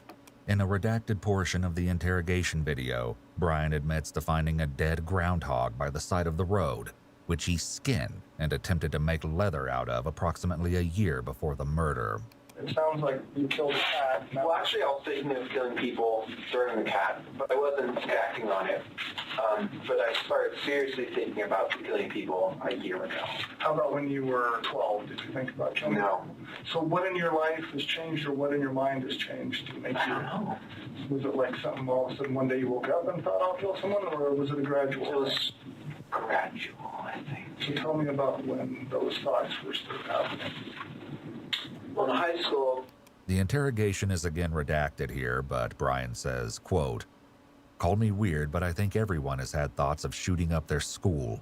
I suppose I just don't really like people." But he wanted to read really bizarre things and things that we didn't have in the library. I remember he actually checked out a book about Son of Sam, and then the next quarter he wanted to read about the Columbine shootings. He was very obsessed with just that kind of darker stuff. You mentioned a writing assignment. I can't remember anything specific just because it's been so long, but it does seem like there was at some point something he wrote, an idea about Columbine or something like that. And I can't remember really the specifics. Okay. It's more of a sense that he had an unhealthy fascination with school shootings. Back in the interrogation, Brian tells the detectives that this isn't the first time his family has found something unsettling in his room. Last year, my parents found a kit I had been assembling. It had hammers, shovels, knives, large zip ties, duct tape, a saw. I wasn't meant for hurting people. They found it though, and I had convinced them it was for other methods, for other things. And it was an ultimatum where if I didn't throw it away, all that, they would call the police. And then I would have been arrested on charges of conspiracy. That was last year, before Halloween. So what made you put that kit together? That was for nights like that. So back then you were thinking about doing that? Yes. So that was $100 to right. In an interview, Brian's high school teacher recalls that his parents didn't seem overly interested in his disturbing behavior. We weren't obviously the only class that was having issues with him, and I remember said that they had met with mom, and she kind of, I think they said didn't really understand what's the big deal sort of thing. She wasn't really yeah, this is serious, or we need to get ahead of it. It sounded like they didn't get anywhere with her from what I remember. Indeed, a friend of Brian's mom notes that Terry felt that school authorities were unfairly singling out her son. Terry had a binder, I remember, of information that she had conflicts with District 51. Okay. I know growing up as a kid, he was really teased in school, that they would call him four-eyed, geek, loser, dork, all that stuff. But the detectives in the interrogation room are more interested about his murderous intentions in the preceding months. I'm really curious, when you talked about the hammer and the shovels and the knives and like the zip ties, I mean, what was kind of your plan then? That's a little bit different than you did this time. Oh, yeah. So what was the plan back then? The plan was to go find, because there's no prostitutes in Grand Junction, I don't think. Have you ever had any sex crimes? Yeah. There's not prostitutes, like 5 of them standing alongside the road, but there's prostitutes in Grand Junction. Yeah, the plan was to go with one of them and have them come with me. And then the plan was to subdue them and tie them up and then torture her. So what made you not go back to the same plan and get, if you kind of had that as a plan? Would I have been caught? Well, I don't know. My point is, if your folks, your mom found your stuff, right? Yes. And got rid of it. Why didn't you go back to that plan? Why change plans? Too much risky. First time in a row, they'll be like, okay, that's really suspicious, but okay, we forgive you, don't do it again. Okay. Second time in a row, we're calling the police on you. I didn't want to do that again. Okay, fair enough. Risk. And so they didn't call the police? No, because they gave me an ultimatum, have them throw it all away or call the police. So I threw it all away. Detective Norcross does an excellent job showing great interest in Brian's kits and his previous plans, all of which encourages the suspect to keep talking and helps build a strong case against him. At this point, the video is redacted, but according to the transcript, the detectives ask Brian if he ever expressed any of his dark thoughts to his parents. He tells them yes, but only disguised as jokes. For instance, he once said, quote, "Wouldn't it be funny if you sold a lipstick with mercury on it to those beauty pageant queens, and they got poisoned because of their pride?" Brian was making these kinds of comments while in high school, as his teacher shares. Then he would just say some bizarre things, like to get a rise out of class, kind of to try and get attention on him, like just say a racial slur or, just kind of be loud and obnoxious to try and get attention. Were those outbursts like pretty random, just in the middle of class? Or well, like one was watching a video, I think it's about like Genghis Khan or something. He said something like, an Asian racial slur. I think it was, oh, he got that, or something like that. Okay. Of course, the matter before investigators today isn't Brian's inappropriate humor, but his actions on the night of the murder, and the revelations from that night are far from over. Brian finally reveals the twisted true story behind his mishap with his car and the river 2 nights ago. What were you doing down here, bud? Well, I felt like I needed to get out, and I figured, why not park here and just relax a little bit? Relax and think. As it turns out, Brian's road trip to the Blue Heron boat ramp had absolutely nothing to do with relaxation. He explains to the detectives that after he murdered Warren Barnes, he returned home to try and sleep. But I was worried that because there was a hole in my gloves right here, I was worried that they would be able to obtain a partial print. So I figured, why not go all the way? I drove back in a different outfit, picked up his body, surprisingly heavy, put it in my trunk, and drove to the Blue Heron drop-off station. I parked, so it's like this, right? So let's say this is ground. The ramp is quite steep, and you need to have 4-wheel drive to pull out of it. Okay. And my car didn't. So I pulled in. I thought that I could drive out, because I put it in reverse, A, so that it's easier to pull the body out, and B, because the back tires would provide propulsion to push up. Right. And I open the trunk, I take his body out, I put it in the water, and because I don't want fingerprints on a body, so I just try moving it with my shoes. That works successfully. He goes out some part in the river and floats off. Okay. God knows where he is now. Maybe a he. He's dead. Still a he. Okay, yeah. God knows where he is now. I think my guess was that it would be discovered this morning or next morning, so keep an eye out for any river-related activity. Okay. To inevitably drive out. Yeah. My car didn't come out. From Blue Heron. Yeah, from Blue Heron. Yeah. My car was stuck. I tried putting it full throttle. Yeah. That doesn't work. My car doesn't have 4-wheel drive. Stupid me. Okay. And so then I tried putting it in low gear. I'm trying everything with this. Right. And it still doesn't come out. And then it slides into the river. Oh. My car slides into the river, me inside. And so I'm there in a car quickly being flooded with water, Okay. It is the middle of February. It's cold. At night. Yeah. In the river that's almost freezing. Yes. I'm drenched. Ooh. I almost died. So I'm able to climb out. I don't see the body, so I assumed it's traveled a bit. Okay. I come up, and I'm sitting there. I need to act fast or else I'll die of hypothermia. I'm panicking a bit at this point. I'm going to be like, this is what I'm going to be remembered for, dying of hypothermia and a botched attempt at hiding a body. And I'm just like... Once again, we see Brian in good spirits while sharing what could pass as an amusing anecdote if it were not for the horrifying truth behind what he's describing.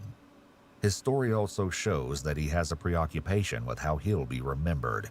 And what did you tell your parents? I mean, you obviously, got to tell them something. The car's in the room. Yeah. So what I say is, I feel like I need to get out. I often do.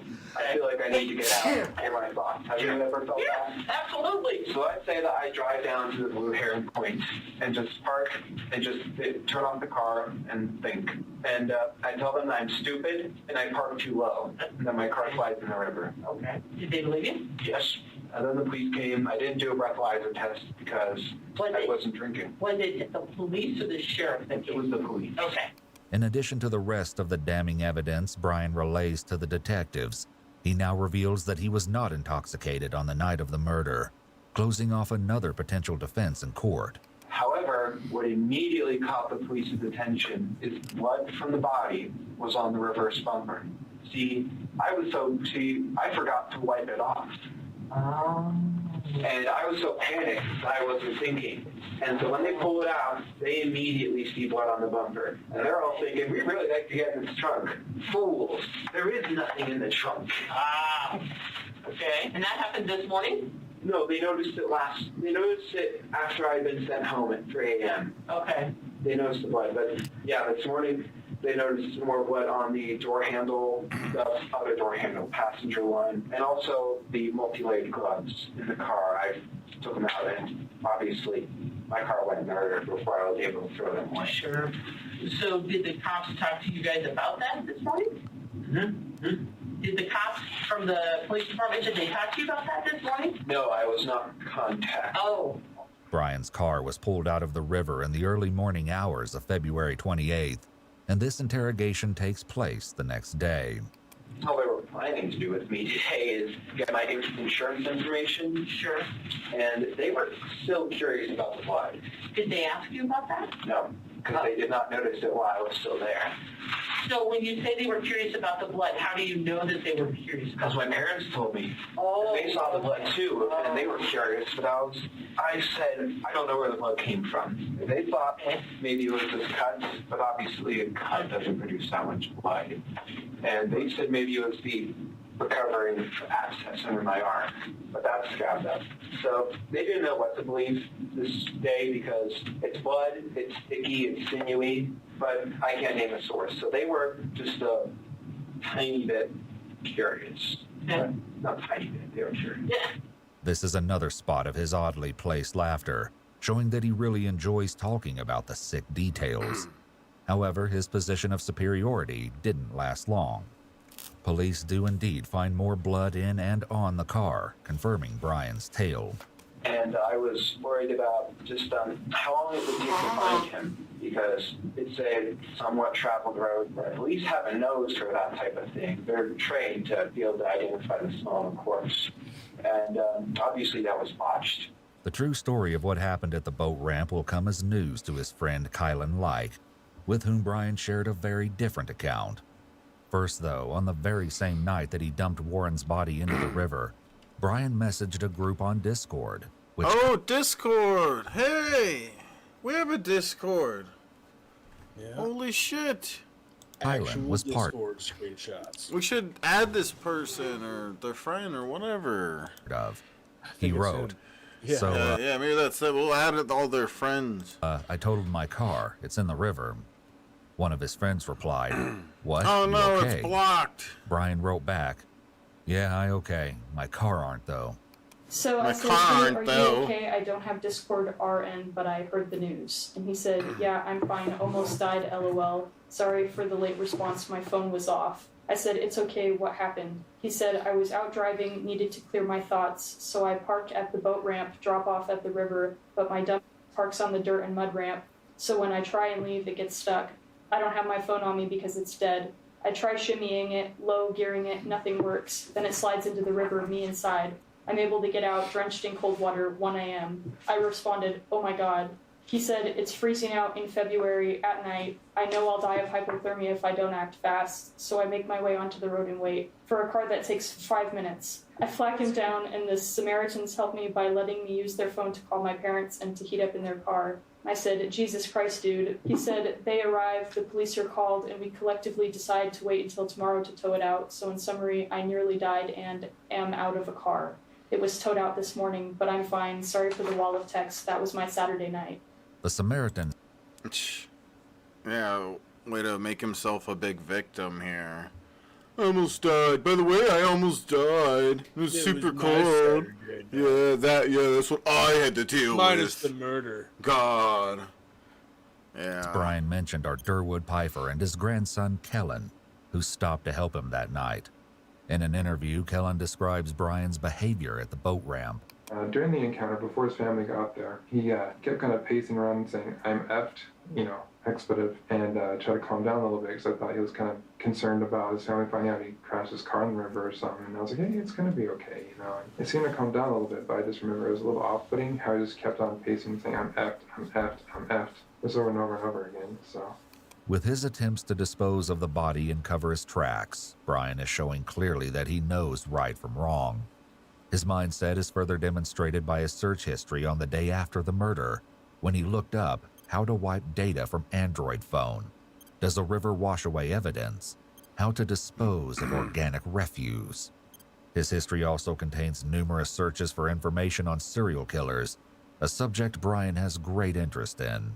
I read books. I have a book on forensics. Okay. Did you read the book, the Ted Bundy book? No, it was on the internet. Yeah, okay. All right. And Pete has studied him too.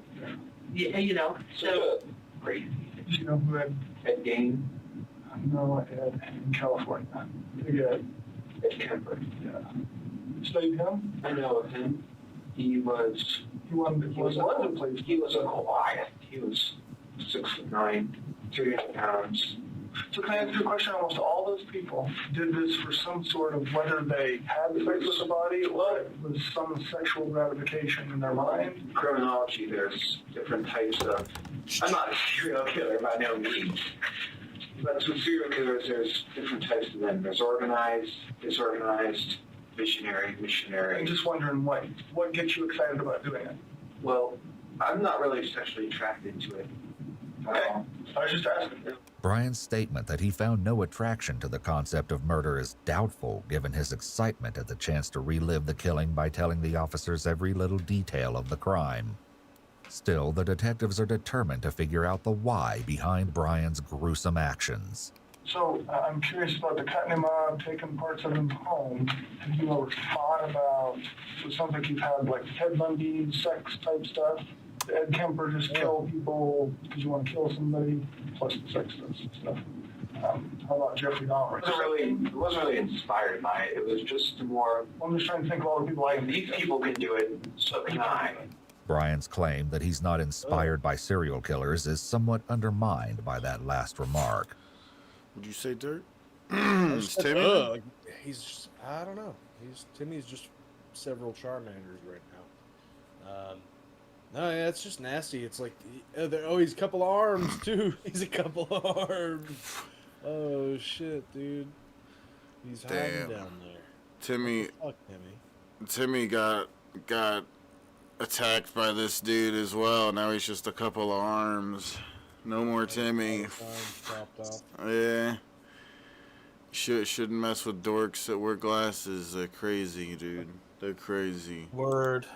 The following part of the video is redacted, but we know from the transcript that Brian tells the detectives that his nickname in high school was Jeffrey Dahmer. He says he had a reputation that he would become a serial killer. when we would do different group activities, sometimes we would have like different personas or whatever. And he'd be like, I'll be Jeffrey. I'm like, no, you're not. I do remember that specifically. He was very obsessed with Jeffrey Dahmer, and is it Dylan Klebold, the Columbine shooter, was obsessed with him. I remember actually talking to my mom and saying, take this name to your prayer group. I mean, and I remember talking to another teacher and saying, if any kid's going to shoot at Fruit of Monument, it's this kid. In an interview, Brian's high school friend Patrick Rahor recalls a Halloween party they both attended. Do you remember a costume that he wore? Yeah, he wore a Jeffrey Dahmer costume. Okay, and I heard he was he was Mike Myers one year. Like he was voted most likely to be a serial killer in his school or whatever, right? Or was that he was actually Jeffrey Dahmer? Does that? Huh? Dressing up as Dahmer. Yeah. I might have been mixing up the years because we had a couple of Christmas parties, but Halloween parties. But yeah, I think he like dressed up as a serial killer a couple of times. When he was, I guess, Jeffrey Dahmer, how did that look? I guess how did his costume look? I mean, it was like jeans, a plaid shirt, and like big glasses, which honestly was like not too entirely different from what he normally wore. His obsession with crime, serial killers, and all things morbid was something that his parents had noticed too. A lot of separation on crime and crime scenes. And so he was talking about going into the military in the fall, and when he gets out, having your job. And so I had purchased online a crime scene investigation book for him. You know, it's like ones that you probably read it when you first started out in college. And so I gave that to him, and I was like, so here, Brian, let's channel that curiosity into something positive that you can affect a good change in the world. And he's like, yeah, that's my plan, Mom. I'm not going to say always had a fascination. I'm going to say in the last few years. And is it like shows that he watches, or like tries to do things just to create a scene, you know what I mean? Like, whether it's like animal stuff or nothing. No, like he loves our dogs. I mean, he's very affectionate with our animals, and he would watch. Like just last week he watched Silence of the Lambs, but I was like, well, he's 19. What sure, probably all watched it. I watched it. It doesn't make me a serial killer, Right. And he watched The Zodiac Killer over the summer a couple of times.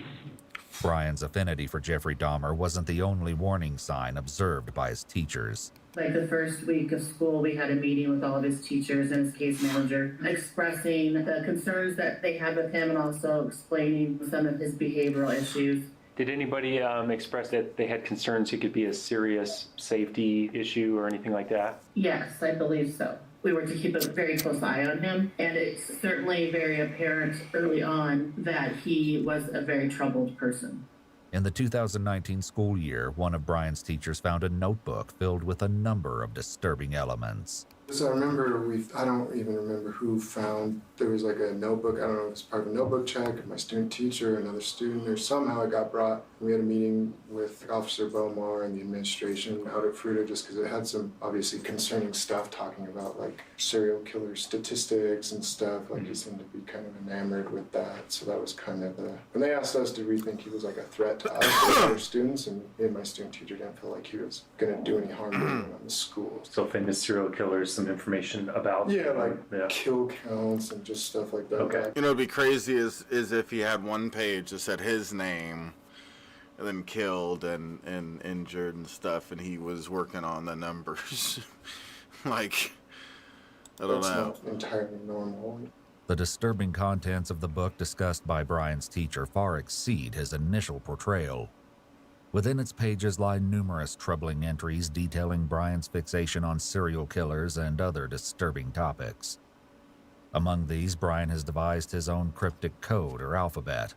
Furthermore, Brian's brief profiles of his favorite killers paint a grim picture of his unhealthy obsession with destruction and depravity. Additionally, he outlined plans for taking lives and holding strong opinions about his own purpose and actions.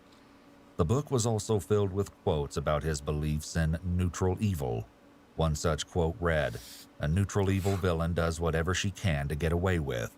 She's out for herself, pure and simple. She sheds no tears for those she kills, whether for profit, sports, or convenience." This is far from the only warning sign that emerged during his time at school.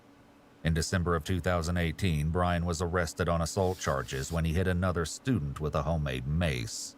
When I had kids give speeches, I always told them to do a attention getter. And so it was the day of his speech, and he wanted to go first. And he pulled out this Indiana Jones-like whip that he fashioned out of masking tape. So to start the speech, he kept hitting the podium. Of course, everyone looked, and then he gave his speech. Then later that day, he ended up whipping one of our side-by-side developmentally disabled students at the bus stop.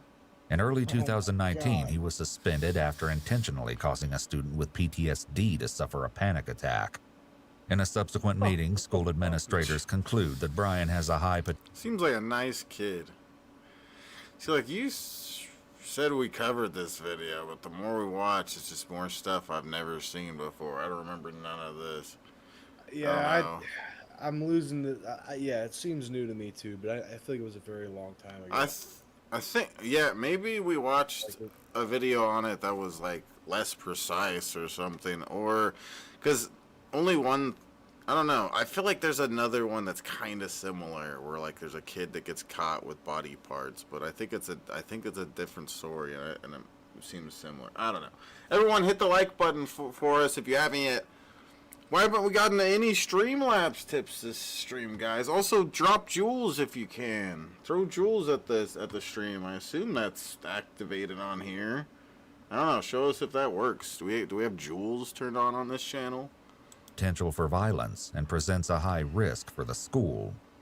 However, despite being apprehended for his behavior and his several run-ins with the management at school, Brian's mother, Sarah Cohee, has a strikingly different opinion about the incidents.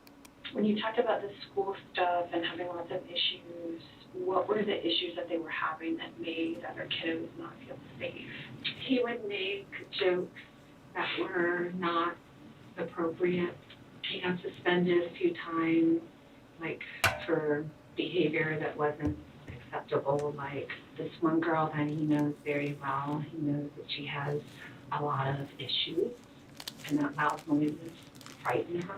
And so, one of his school suspensions was when he came up to her in the hallway and clapped really loud next to her, knowing that it would put her in a panic. She cried, and we were like, yep, no, you knew that would upset her, and you did it anyway. And he got suspended for weapons, but there was another boy who brought in nunchucks to school on the school bus. And Brian was like, wow, cool. And I think this was in 11th grade. And so Brian was like, I think Brian had given out some candy to some kids on the bus. And so Brian was like, can I check those out? He's like, I'll bring you in so you could give me some candy. So Brian gave the kid candy, and the next day the kid comes on the bus with two sets of nunchucks. One are glass, and the other one, I guess they're like rubber. I don't know. I never actually saw them. He's like, I know I can't take the glass ones because I'd be in trouble for that. So he took the rubber ones and put them in his backpack. I don't know if it was in his backpack or in his jacket. There was some differentiating stories.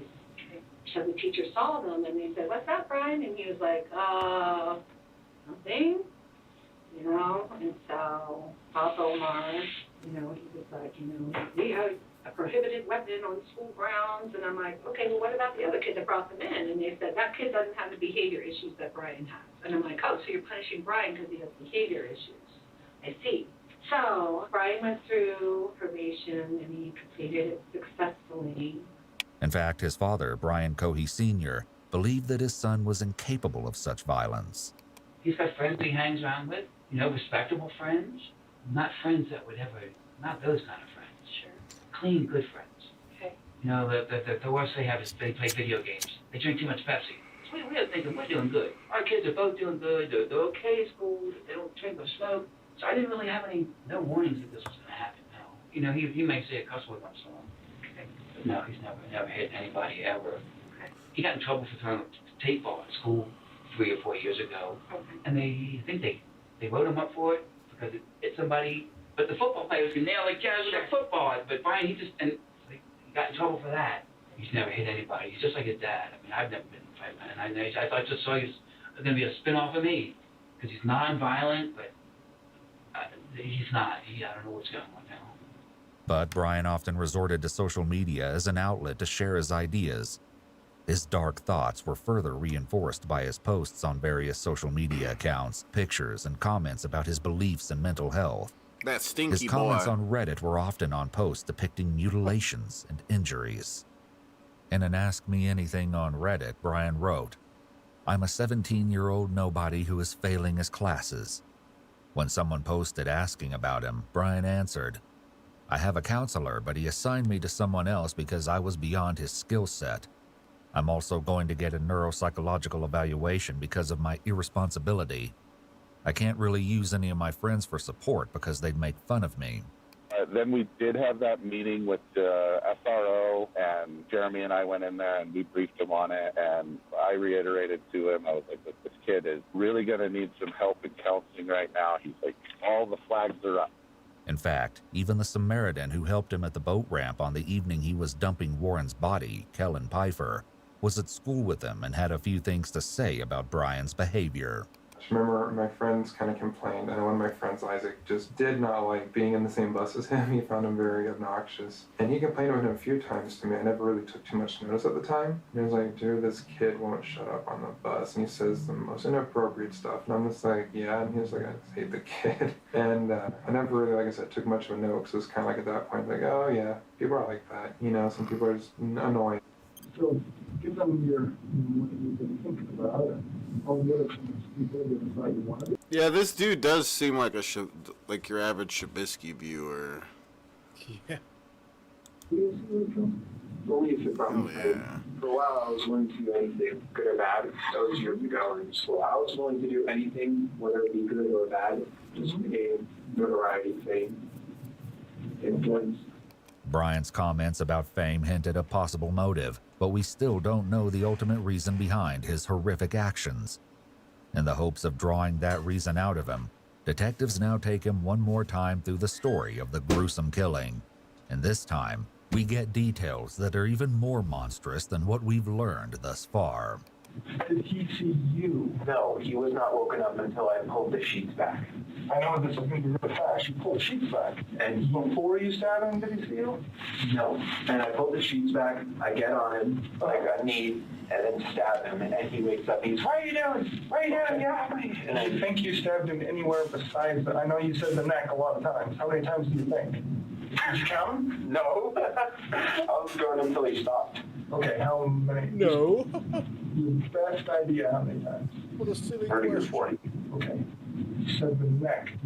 Besides cutting his arms off. Well, actually, it was a general assault. I was mainly targeting his neck because that's the most vulnerable area. I was stabbing his head, anywhere in that general area. I stabbed his head multiple How times. about his chest, his stomach? His chest, I stabbed once through the ribs. Which hand were you using? Right hand. It was his right ribs, and I just went.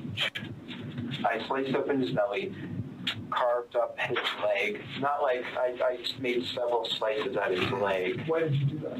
I was just doing everything I thought of at the moment. Then I cut off his head. I gave him a Glasgow smile. What's that? A Joker smile. Why were you doing that? I suppose it was a frenzy. I was so excited, so rushed up on adrenaline and everything. Like just, woo! And I paused, and he's like, "Why are you doing this?" And I said, "I've been wanting to do this for a long time." Brian has used very little vulgar language up to this point in the conversation. Between that and the exactness of his quote, it's easy to believe that this is an accurate recollection. So let's talk about before you were sure he was dead. Where else did you stab him before he was dead? Nowhere but the head and neck. Okay. When did you stab him in the chest? After he perished. Okay, and how did you know he perished? He let out a final gasp. Okay.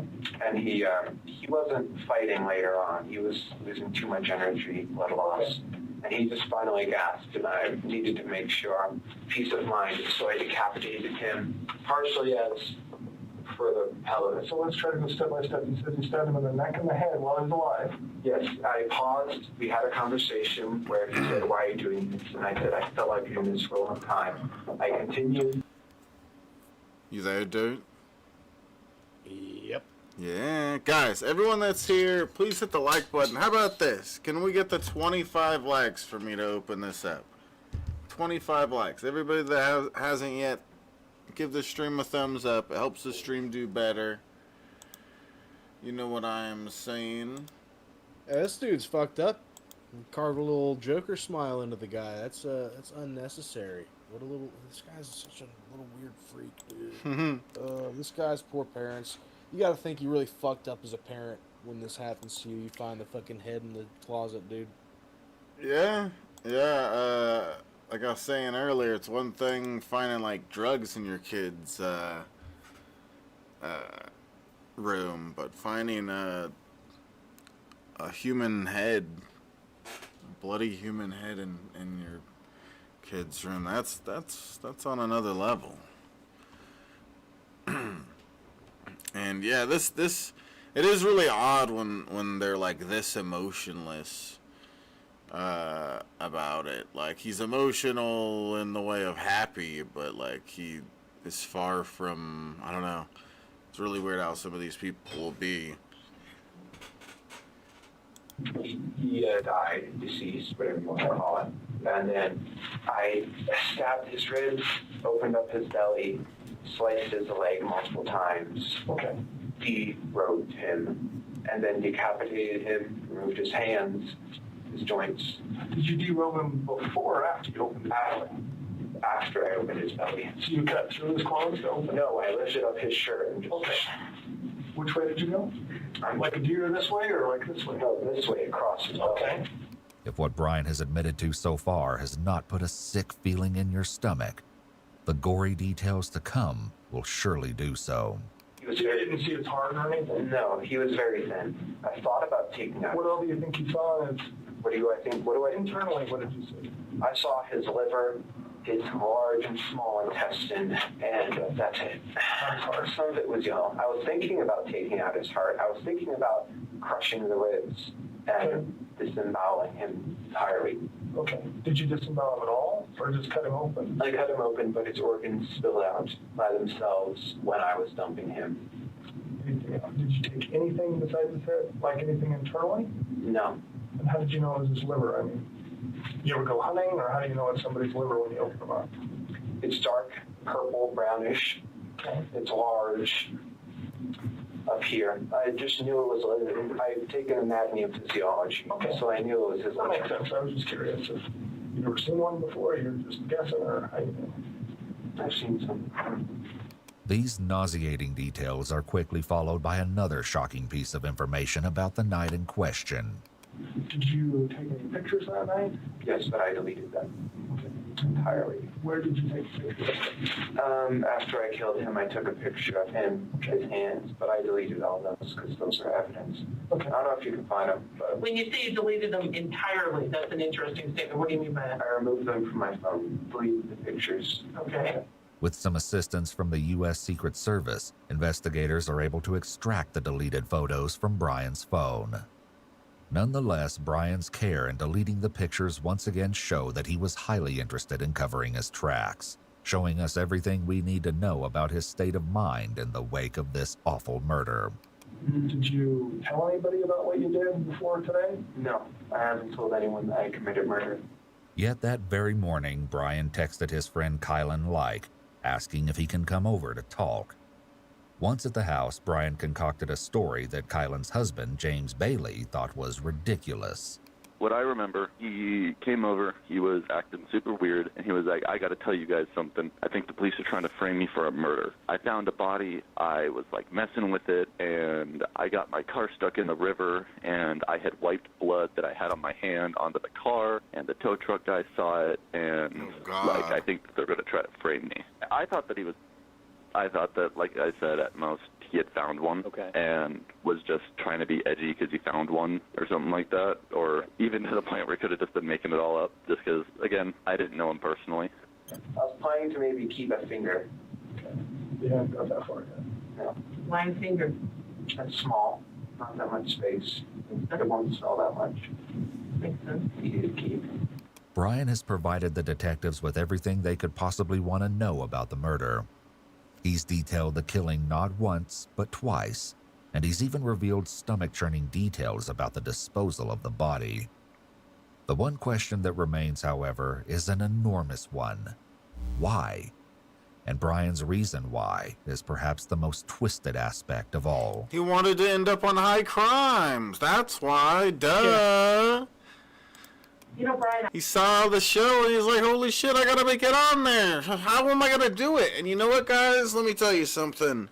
It's not that hard. You don't have to murder anybody to end up on high crimes. You just gotta become a $10 patron. It's that easy. The link is in the description below. No need to murder. Just become a patron. I have to ask, a lot of people that we have talked with, They're silent.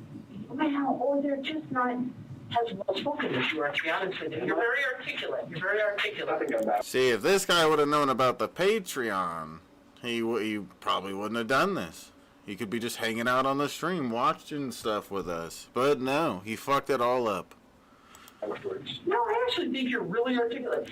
And you talked about you were just kind of in a bad space that night. It was, yes. Okay. Why were you in a bad space? I didn't take my medicine, and plus for years I was wondering what murder would feel like, because read Ted Bundy and the Zodiac, they all say murder is the best feeling in the world. So I'm like, I'm going to try that. So for some time I had been wondering when it would happen.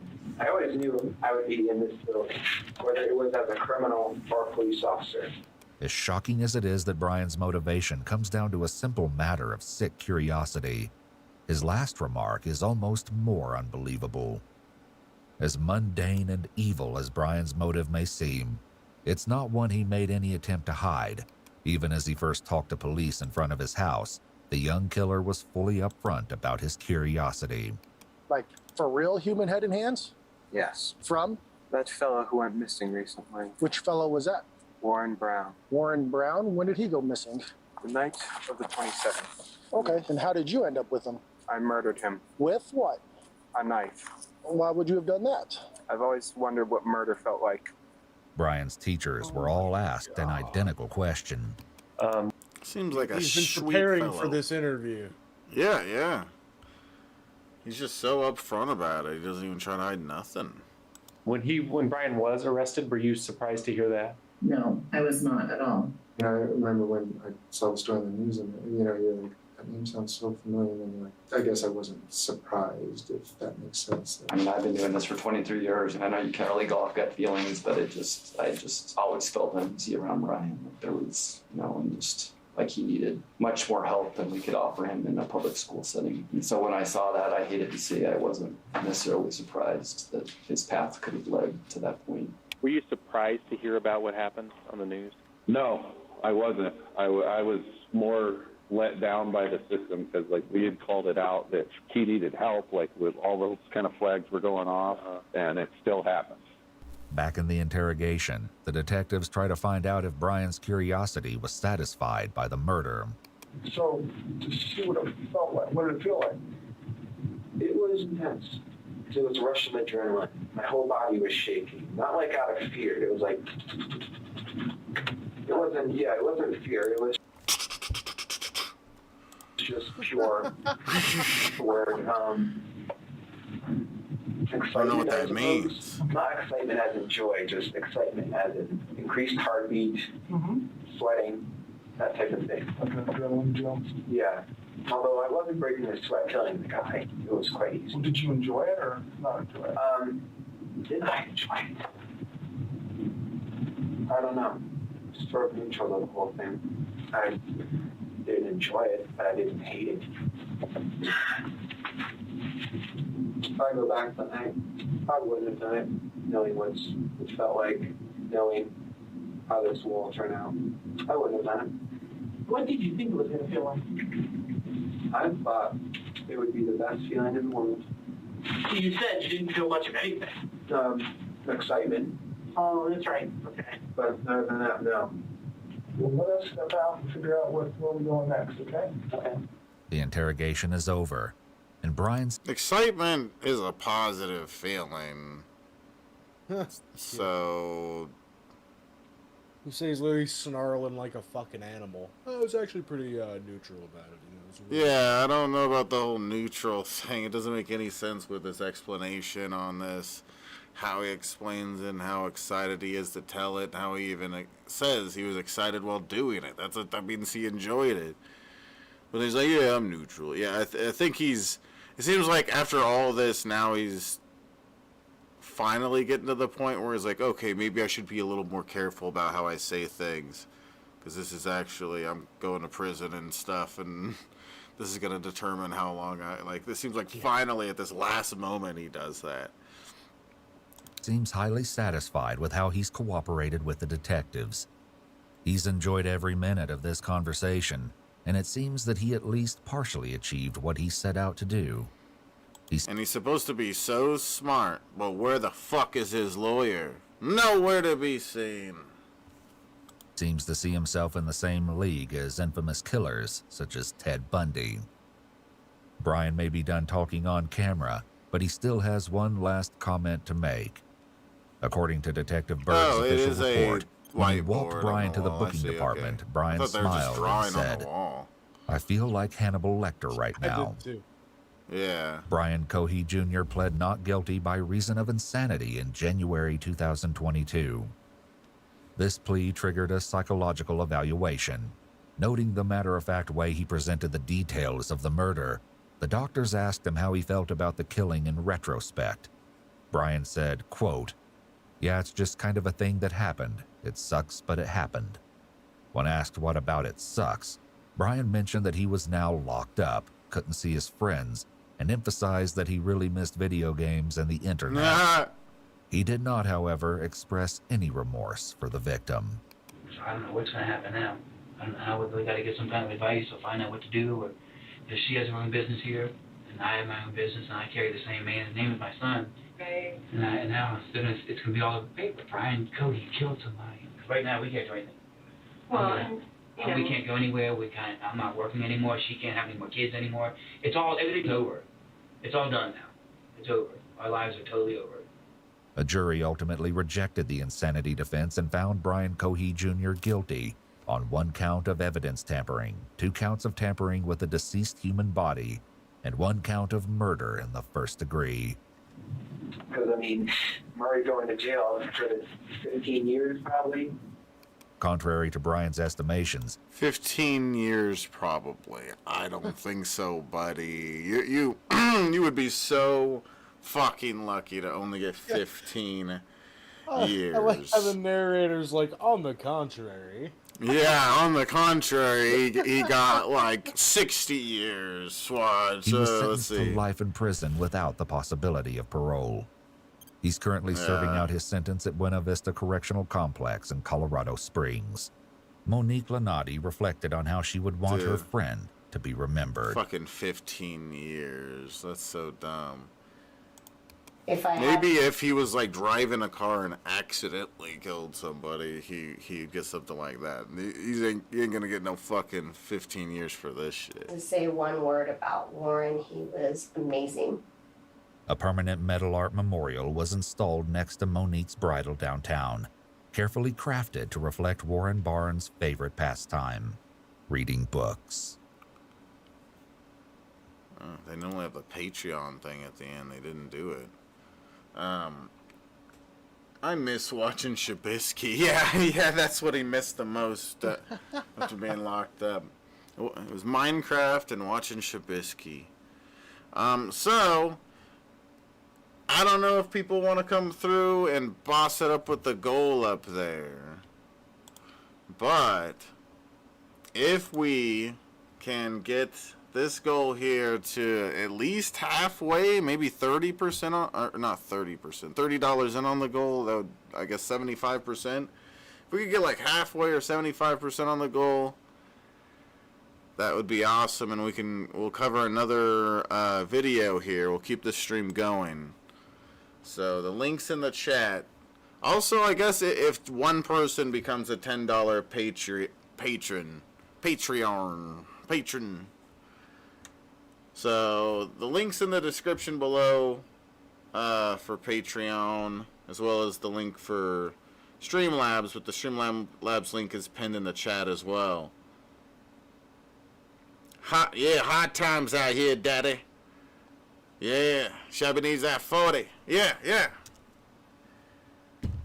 Give this stream a thumbs up, and if you can, throw a couple bucks at the Streamlabs goal. You could also do super chats or whatever. And I don't know if you guys can do jewels. I don't know if it's turned on over here. You guys would have to look at it and tell me. I don't know.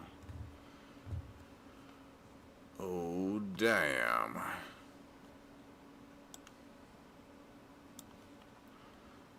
Put Charmander full screen. Yeah.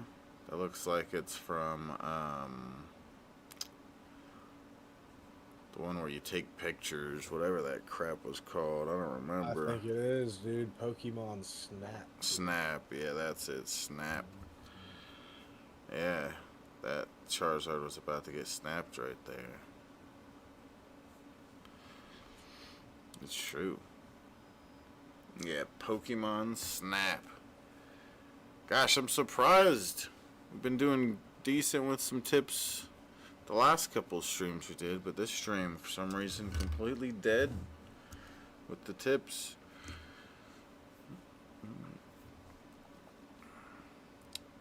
I guess I'll put a timer on the screen for 10 minutes. If we could get just halfway on the goal, we'll find another one to cover. It'll be cool, guys, stuff.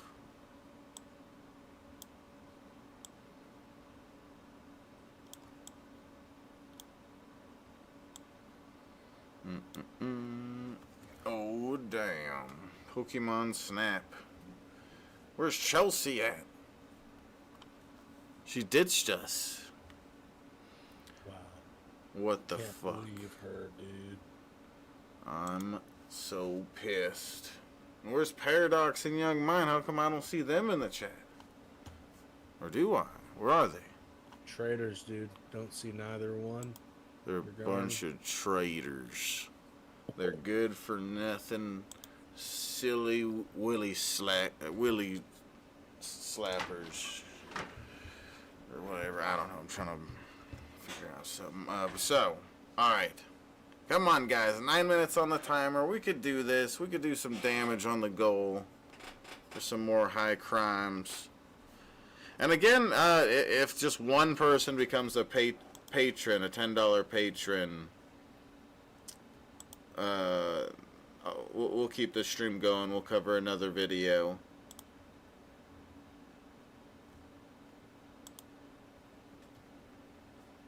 The $10 Patreon tier for our Patreon.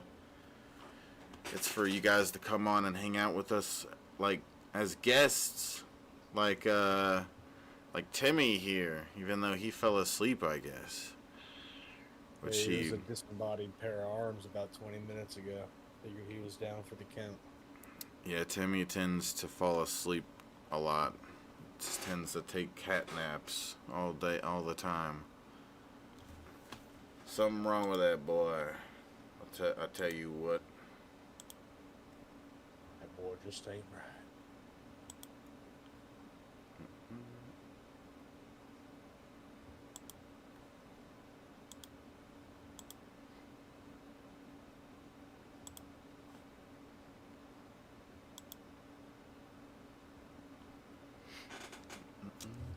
And I said at 25 likes I'd open up this beer. So if we could get a couple more likes, I'll open up the beer. Give it a thumbs up if you haven't yet. We're at 23 likes. We just need 2 more.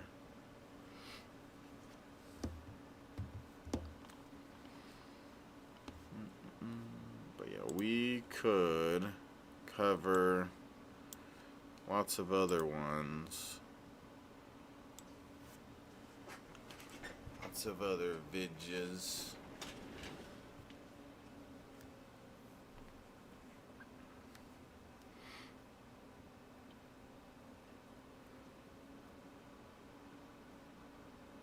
We got it? What did we get, Zarina? What are we talking about? What's Serena talking about? Oh, we got the 25 likes. I see. Okay, thank you guys. All right, let's open up the beer. Oh, damn. Cheers, you guys.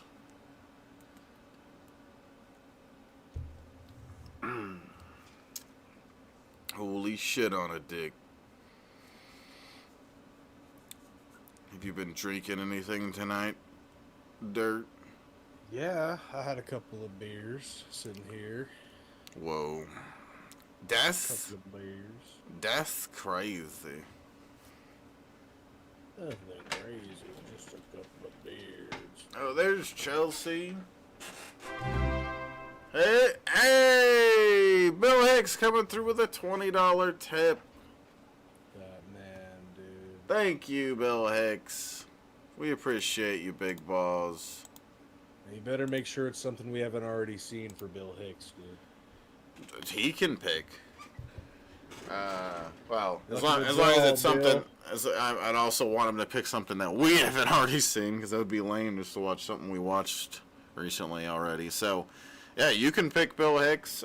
Which one we watched? Thank you. I appreciate you, big balls. We appreciate it. And yeah, help us pick Bill Hicks. I can look through the normal Explore With Us channel, or we can go to the body cam one. They have other channels too, I guess we could look at, but those are the two that I normally look at. They have a bunch of channels. I don't know, what are the other ones? I don't remember. Hold on, I gotta go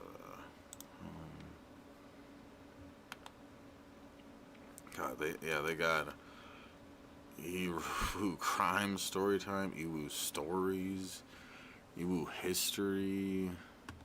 A lot going on here, but at body cam, I don't know what sounds cool, Timmy. I mean, not Timmy. Bill Hicks. The body cam one is the one that we're gonna be more easily. We'll more easily find ones we haven't covered, because usually I go for the main channel one, because those are longer, but we can cover like. Bill Hicks wants the soup pot. Okay, is that in front of us here, or here? I'll just copy and paste that into the search.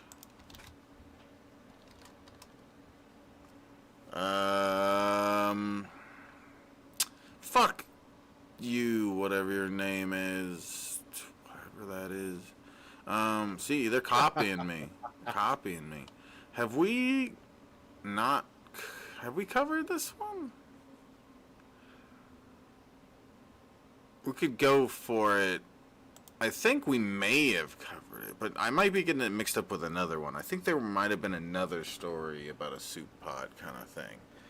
So, all right, let's get right into it. Thank you, everybody supporting. Let's try to keep it up. That would be really cool to accomplish the goal. I may be just totally off my rocker, but I was just out walking my dog, and I came across some bones that looked to me to be human. He had been dismembered. Oh my God. Okay, and I like I said, there was apparent saw marks. Okay. What marks? Saw. Saw. When a human spine is discovered by a woman walking her dog in Mercer County in January 2016, it launches an investigation that will take years to unravel. Even with a bone-chilling confession, Again, the name of this one is Cops Make Horrific Discovery in Woman's Soup Pot. Just like to say the names before we start. I should have. Investigators are left questioning the truth behind their victim's unimaginably gruesome demise, and they will soon find themselves with another body on their hands before the case is over. The following report is based on official police records, and most of the footage has never been seen until now. Following the 911 call from the concerned dog walker, police discovered a skeletal human spine hidden among the frozen brush in a fairly remote area in Mercer County. Though they conducted a thorough search of the area, no other remains were found. This left investigators with two main questions. Who was their victim, and where were the missing body parts? Despite a DNA profile being uploaded to NamUs, a police database for missing persons cases, the identity of the victim remained unknown. That all changed in 2020 when a Bureau of Criminal Investigation agent working on cold cases connected the profile of a missing persons case in Columbus, Ohio, with the timeline of when the skeletal spine was discovered. 21-year-old Ryan Zimmerman was reported missing at the end of November 2015, just 2 months before the 911 call. Ryan had last been heard from a month prior in September. After contacting Ryan's parents and conducting a DNA test, investigators were able to confirm that the partial skeleton belonged to Ryan. They spoke to Ryan's father, Warren, over the phone. Your son did, it was obvious that there was foul play involved, okay? Right. There was some remains that we were not able to locate, okay? So it was also discovered that he had been dismembered. Oh my God. Okay, and I like I said, I'm sorry to tell you that over the phone. But, we did not find portions of him being the lower portions of the legs, the lower portions of the arms, or the skull. Oh my gosh. So, okay. The location of Ryan's skull was like something out of a horror movie, but that wouldn't be revealed until much later. Even worse than discovering that Ryan had died were the details investigators shared with Warren about Ryan's remains. There was apparent saw marks, okay? What marks? Saw marks. Saw, right. Yeah. When he was found, it was basically skeletal remains. Man, what does it sound like? Gangland or some kind of sick trafficking or what the hell? I mean, who would do something like that? Those are all questions that we are hoping to work to try to get some answers for Ryan and for your family, okay? Police were able to track down the 3 people living with Ryan in Columbus before Ryan's disappearance: Corey Buzzard, Sarah Buzzard, and Naira Jen Whitaker. On August 25th, 2021, officers had to find Sarah and Jen, who are now married. Yeah, a lot of these stories are really recent. The last one was like 2022 or something, was when the dude, like that kid was sentenced or something like that. And then this one's 2021. Just pretty recent stuff, that's all. It's interesting. After moving out of the apartment they shared with Corey and Ryan, they now live at Sarah's mother's house. What will unfold shortly is a twisted and unpredictable case, one that is far more disturbing than anyone anticipated.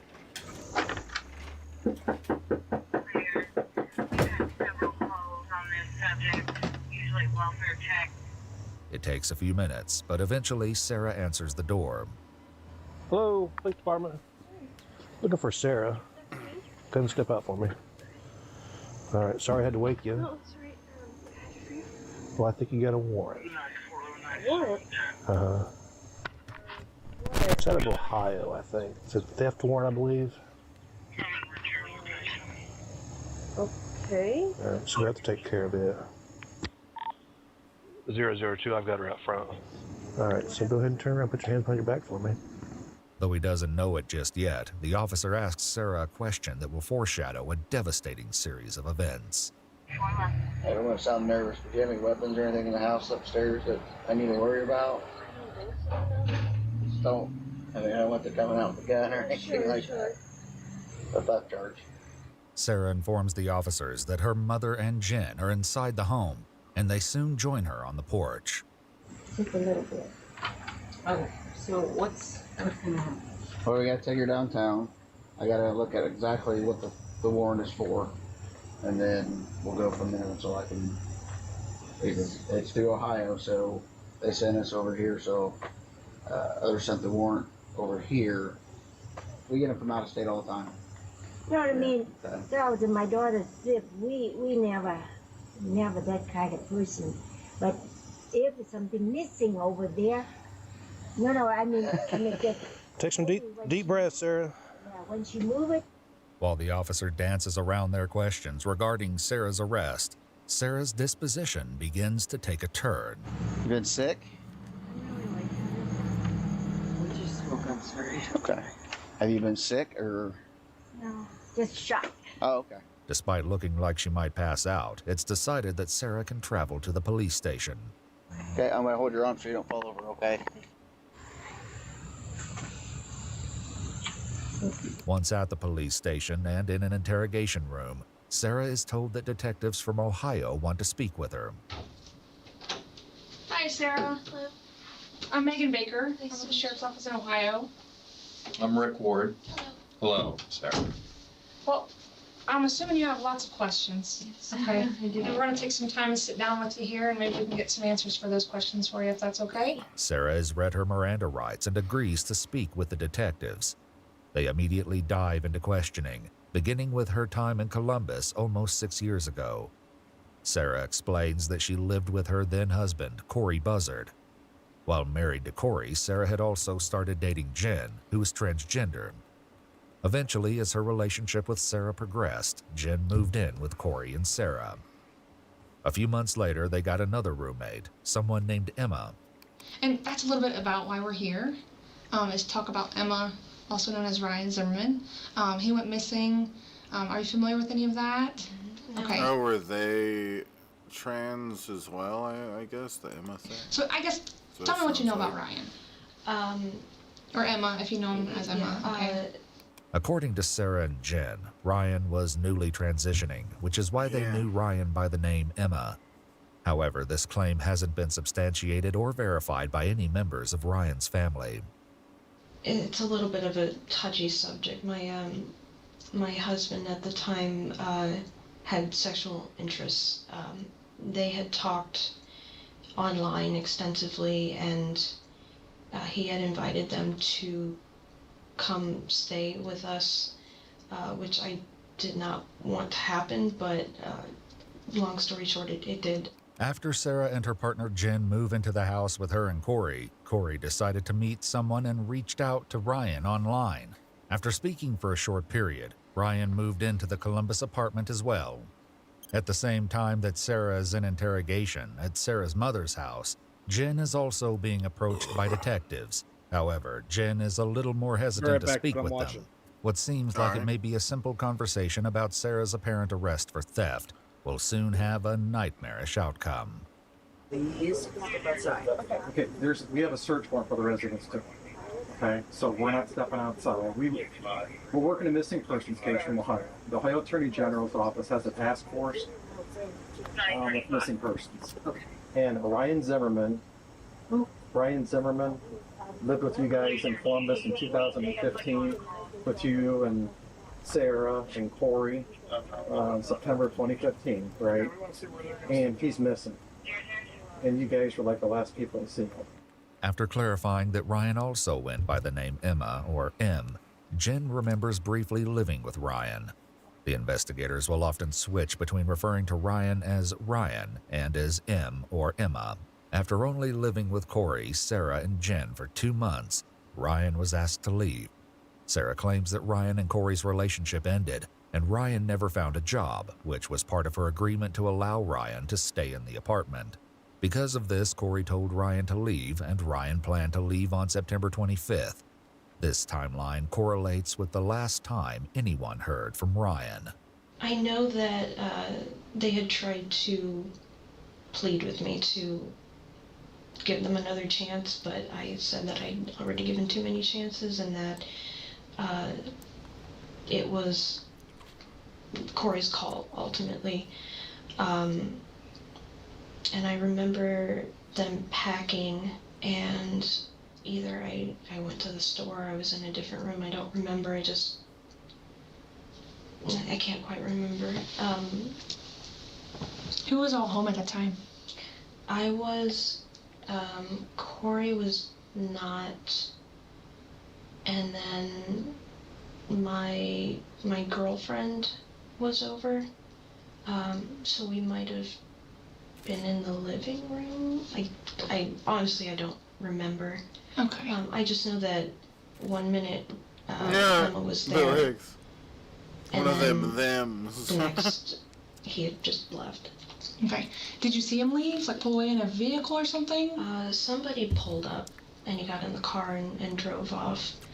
I thought that he might come back because he did leave his car, but he didn't come back, and then we didn't hear from him again. There will eventually be troubling discrepancies in Sarah and Jen's stories. The detectives at Sarah's mother's house asked Jen a follow-up question about Ryan's vehicle. What kind of car did he have? Did you ever ride in the car? You were never in his car? Okay. Had you ever driven it? Yes. Okay, to the store or something, or when did you drive it? To a gas station.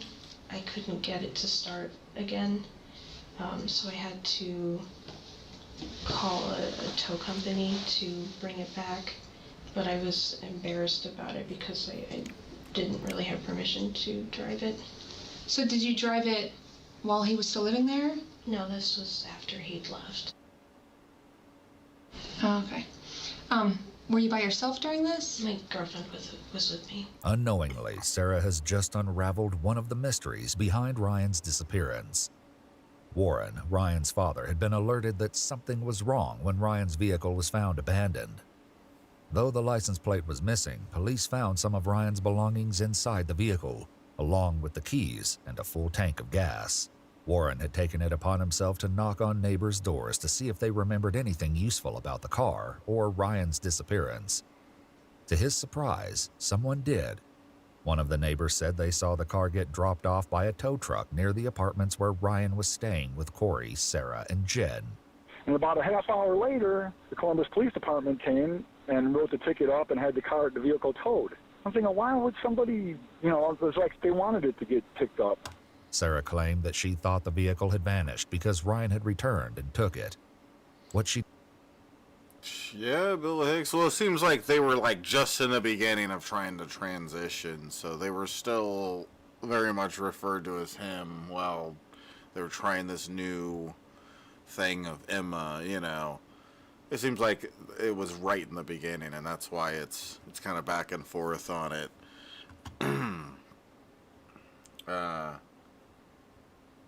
Doesn't add, not yet at least, is that there's an unsettling reason she'd been using Ryan's vehicle that day. Before moving on, the detectives returned to the question of Ryan's behavior before leaving the apartment. Jen reluctantly gives the detectives some background information. I would be a pretty girl.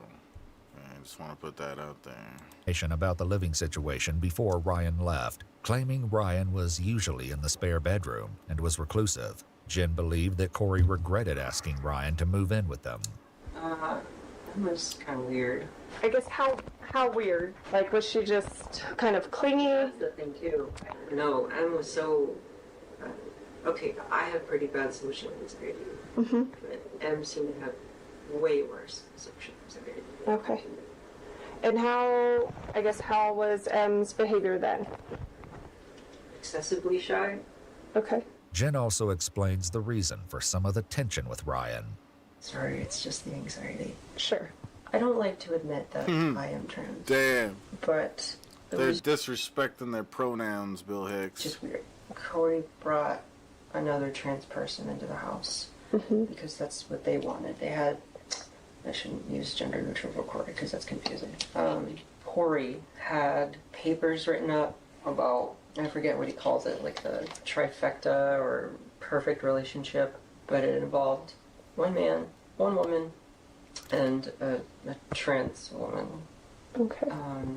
And I didn't want any part of that. Sure. I'm assuming that's why they brought Em in. I think Ryan was just kind of the last straw for me. Tell me more about that. Why was he the last straw? That was probably one of the biggest arguments that we had, to make him that third person. But I obviously didn't agree with that, and the entire time it made me feel like I wasn't good enough. After Ryan apparently moved out of the apartment, Sarah and Corey divorced, and she married Jen soon after. The detectives take a break, and when they return, they will confront Sarah with the awful truth of why they are really there. Hey, there's some more water. All right, bitch, this is the truth. Sarah, I don't know if you know this or not, probably not, but you're talking to Jennifer right now, talking to your mom, and also talking to Corey. And there's major inconsistencies about this with your involvement with Ryan. And you know Ryan is now deceased. He is? He's been murdered. So we have Corey is talking to the Columbus police detectives right now. We just get off the phone with them. The detective isn't being entirely honest here. While He's officers innocent. have managed to track down Corey's new residence, Not me. I'm never innocent if you're talking about me, buddy. Uninnocent biscuit. Corey is proving less than in. Corey looks like a hunk in this blurry picture. A hunk of burning love. I should cut my hair like that. Oh yeah, you look like a warrior princess, like Xena. Enthusiastic about the prospect of speaking with officers. You're not in any trouble. I don't have an arrest warrant, nothing like that, Corey. Okay, we just want to talk with you because your name was brought up as a witness in a case I'm a homicide. Homicide? A homicide. I don't recall witnessing any homicide. I don't recall, like, meeting anybody or whatever. Like, what? Excuse me? Okay, we're just wanting to talk. That's it. Okay? Mm-hmm. That's it. I haven't lied to you at all, Corey. Okay? It's about Ryan. I don't know who Ryan is. Ryan lived with you for a while. Emma? He also went by Emma. Okay. He was a roommate for a while. Okay. Okay, that's what we're here to talk to you about. Not without counsel. Okay, do you have an attorney on hand? Yes. Okay, do you think they would meet us down there? Can we make an appointment? I'd rather get this done today. I don't really think I have to work on your time. While the officers speaking with Corey have once again hit a dead end. Those. Oh, yeah, I don't know. They're being too hard to work with here. That seems like a bad sign. With Sarah begin to lay out some of the evidence. I mean, this is a bad situation. We really need to know what happened. With the car, we have DNA evidence. We're able to track down your car, the one that you used to own, the time of this incident. We were able to track down the current owner, and we're able to examine it. So we have something happened in that apartment the weekend that you dropped Corey off with that girl in Columbus. The evidence the detective is referring to are reddish stains discovered on the carpet liner of Sarah's vehicle. Oh my God, Zarina. Hold on, let me grab this beer. Drinking some beer. I grabbed me a beer They found the new too. owners in July 2021 and conducted tests inside the trunk. The stains produced presumptive positive results for suspected blood. Earlier, Sarah had claimed that Corey hadn't been home the weekend Ryan moved out because Corey was with another woman. In fact, Sarah had been the one to drive Corey and the woman to a God, hotel. Jack. Investigators He's doing that spoke weird horny shit I told you about. He's weird. with the woman and confirmed that God. Corey was nowhere Get near a the room, you apartment two. where Ryan was last seen. While Corey may still prove to be an important witness to the events leading to Ryan's death, Sarah and Jen appear to be the last known people to see Ryan. So please just tell me the truth, what happened. Corey's given a whole nother version of what you just said. Please tell me the truth. I'm not comfortable talking. Pretty, please. With the cherry on top, will you tell me the truth? Pretty, please. Well, I'll buy you a McDonald's cheeseburger. We have a kid's meal. a young- To me, she is kind of acting like a child here with how quiet she is and how she's telling her side of the story. It seems like a child that's caught telling a story or whatever. I don't know. They just need to get her a kid's meal, this stupid ass. Was it an accident? Yeah. It was an accident. What was an accident? With Ryan. I didn't even know that he was dead. Sarah, come on. Is Sarah, there please. someone that I can talk to? Well, you can talk to us. I just want the truth. The other officers also confront Jen with the news of Ryan's death. We're trying to find Emma, and we were somewhat successful in that. Okay. Wait, what? Somewhat. Mm-hmm. What leads? That's what we need you to fill in the gaps, because whatever happened to Emma happened in the apartment where you guys stayed at, and we've recovered evidence from the apartment. We recovered evidence from Sarah's car. Right. Blood. Wait, whoa, what? Mm-hmm. Blood from the trunk of the car. Blood from the apartment by the bathtub, where in part of Emma's body was discovered it was dismembered. Even though they'd all moved out by early 2016, investigators were able to access the apartment where Sarah, Jen, Corey, and Ryan had once lived. In July 2021, a month before they spoke with Jen and Sarah, authorities visited the apartment and asked the current residents to leave while they conducted tests throughout the building. Under close examination, several... Hold on.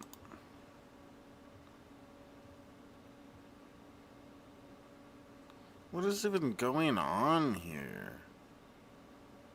This is like a... Am I...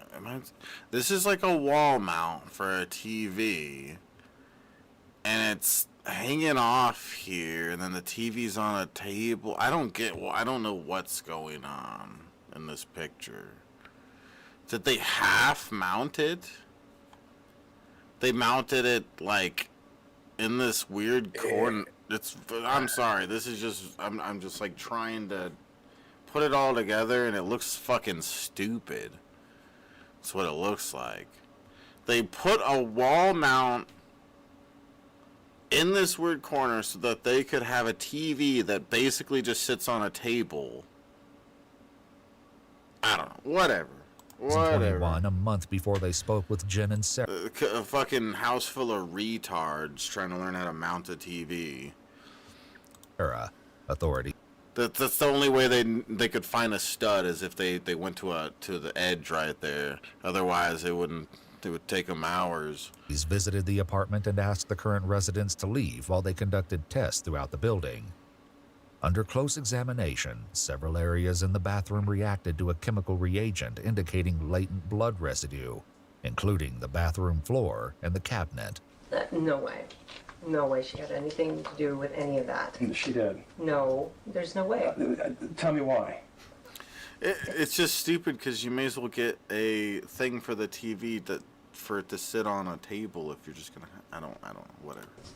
The Google searches, the deep dives that we did, the stuff that she was into at least, right? Painting with blood, like into drinking the blood. Ooh. And then the searches that she did on her Android phone. I don't know. I don't know about any of the blood stuff. While this comment about painting with blood will be explained eventually, investigators won't have the chance to ask Sarah about it just yet, because she immediately throws a wrench into their plans. Sarah Lloyd Dragon talked to. That wasn't my rights, right? Well, that's your decision. I have rights. I think, right? Don't I? Do I? Like, we don't. Am I like allowed to have a lawyer? Or would you get mad at me if I did that? We don't advise on that. She literally, like, do you not get this, like, feel the same way about it, where it's just like she's like a little kid. It's like, grow up. Yeah, like, it's a manipulation tactic. Oh, well, might just a little innocent old me. Like, I have a lawyer.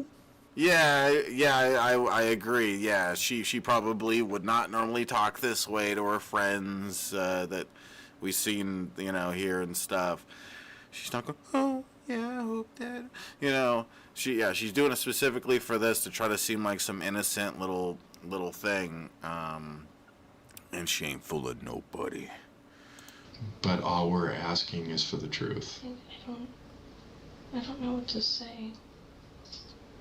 The truth, maybe? Evidently, it wasn't holding the TV, so they put it on the stand. That's probably what it was. Well, I don't know. Probably didn't have the strength. It didn't have the support. That might have been what it is. They put a wall mount, and then they put a TV a table below it. So actually, I don't know. Whatever. Fucking retards, dude. I've said what I remember. And you're telling me that's the truth. That's what I remember. This is going to be your only time to talk to me and Megan. After this, we... Yeah, don't forget about the dude over there named Megan, okay? Alright? Don't forget about him. He's a cool guy. So, What happens to me after this? you're going to be booked in the local county jail here. I mean, we wouldn't be doing this if we didn't have physical evidence. Yeah, play with some papers over there, Megan. She'll take you serious if you do that. That's why I was I'm putting my binder back together. giving you an Oh my opportunity. god. Better put a wrap on this thing. Okay. All right, Sarah. Thank you. Once again, the detectives leave Sarah alone. In contrast, those speaking with Jen lay on the pressure. This is a fever dream. I'm sorry. This is a fever dream. I know this feels like a nightmare now, so we need you to fill in the other parts of this thing because this isn't a nightmare. Emma's dead. Emma's dead? Emma's dead. Corey's dead? No. No, Emma's dead. Okay. Did Corey have you guys get rid of his issue? He ain't like Emma coming up. Emma's not what he expected. The selfies didn't show what Corey had wanted. Comes up, Emma's completely shy, reclusive, nothing what Corey expected. Corey went away for the weekend for you and Sarah to get rid of his problem. Corey and Sarah were fighting a lot over it. Let's just get rid of the problem. So what happened? It isn't long before the detectives decide to once again try speaking with Sarah, and this time they will... Alright, I'm back again, but I swear this time, this is your last chance to talk to me. I know I said it before, okay, but I'm really serious this time, okay? Megan, you sit closer. Oh, so that's probably what they're doing here. They're changing positions because Megan's a female. And so they want to... Yeah. It was funny, the whole Megan's a boy thing, but I'm just being serious, though. They're doing this on purpose. They're having Megan now interrogate her because she's a female. And it's different. It's throwing them a curveball a bit or whatnot. They I don't know. It's different interacting with another male or another female versus a male. She probably isn't gonna go so much the tactic of acting like a little innocent girl who barely knows how to talk. Hear a stomach-churning confession. So, Megan here has I something she just wants to have show something you. I need to take a look at, okay? Okay. And read over, and we'll get your thoughts on that. This is from your Google account. Okay, these are your searches on your Google account that you said you only had access to. So Wait, these people don't have access to my Google account, do they? I hope not. through these pages Yeah, look through them for and us. take a gander at that. After seeing the evidence within her own search history, showing that she looked up how to start Ryan's car after it broke down, Sarah begins to unravel. What happened to my family? Well, we'll talk to your family, okay? And you'll get to talk to your family, okay? We can work through this. What's up, dope voice? Of course. We always miss you around here, you cool guy. One thing at a time. This is the first step. Okay, look at me. I'm scared. Okay, I understand you're scared. I'm Okay, scared. All I've ever gotten was a speeding ticket. And you're an honest person. Okay, I don't think you're a bad person at all. Sarah, let us help you. Go ahead and start from the beginning, okay? it was an accident. Okay, it was an accident. Accidents happen every day. So what happened? I was angry, Okay, I get angry too. and I knocked him down when he came out of the bathroom. And I choked him. Ah! And I choked him. Yeah, the whole innocent thing doesn't really work very well while you're describing these kind of actions. It's like, yeah, I just kind of choked him to death, you know. It was an accident.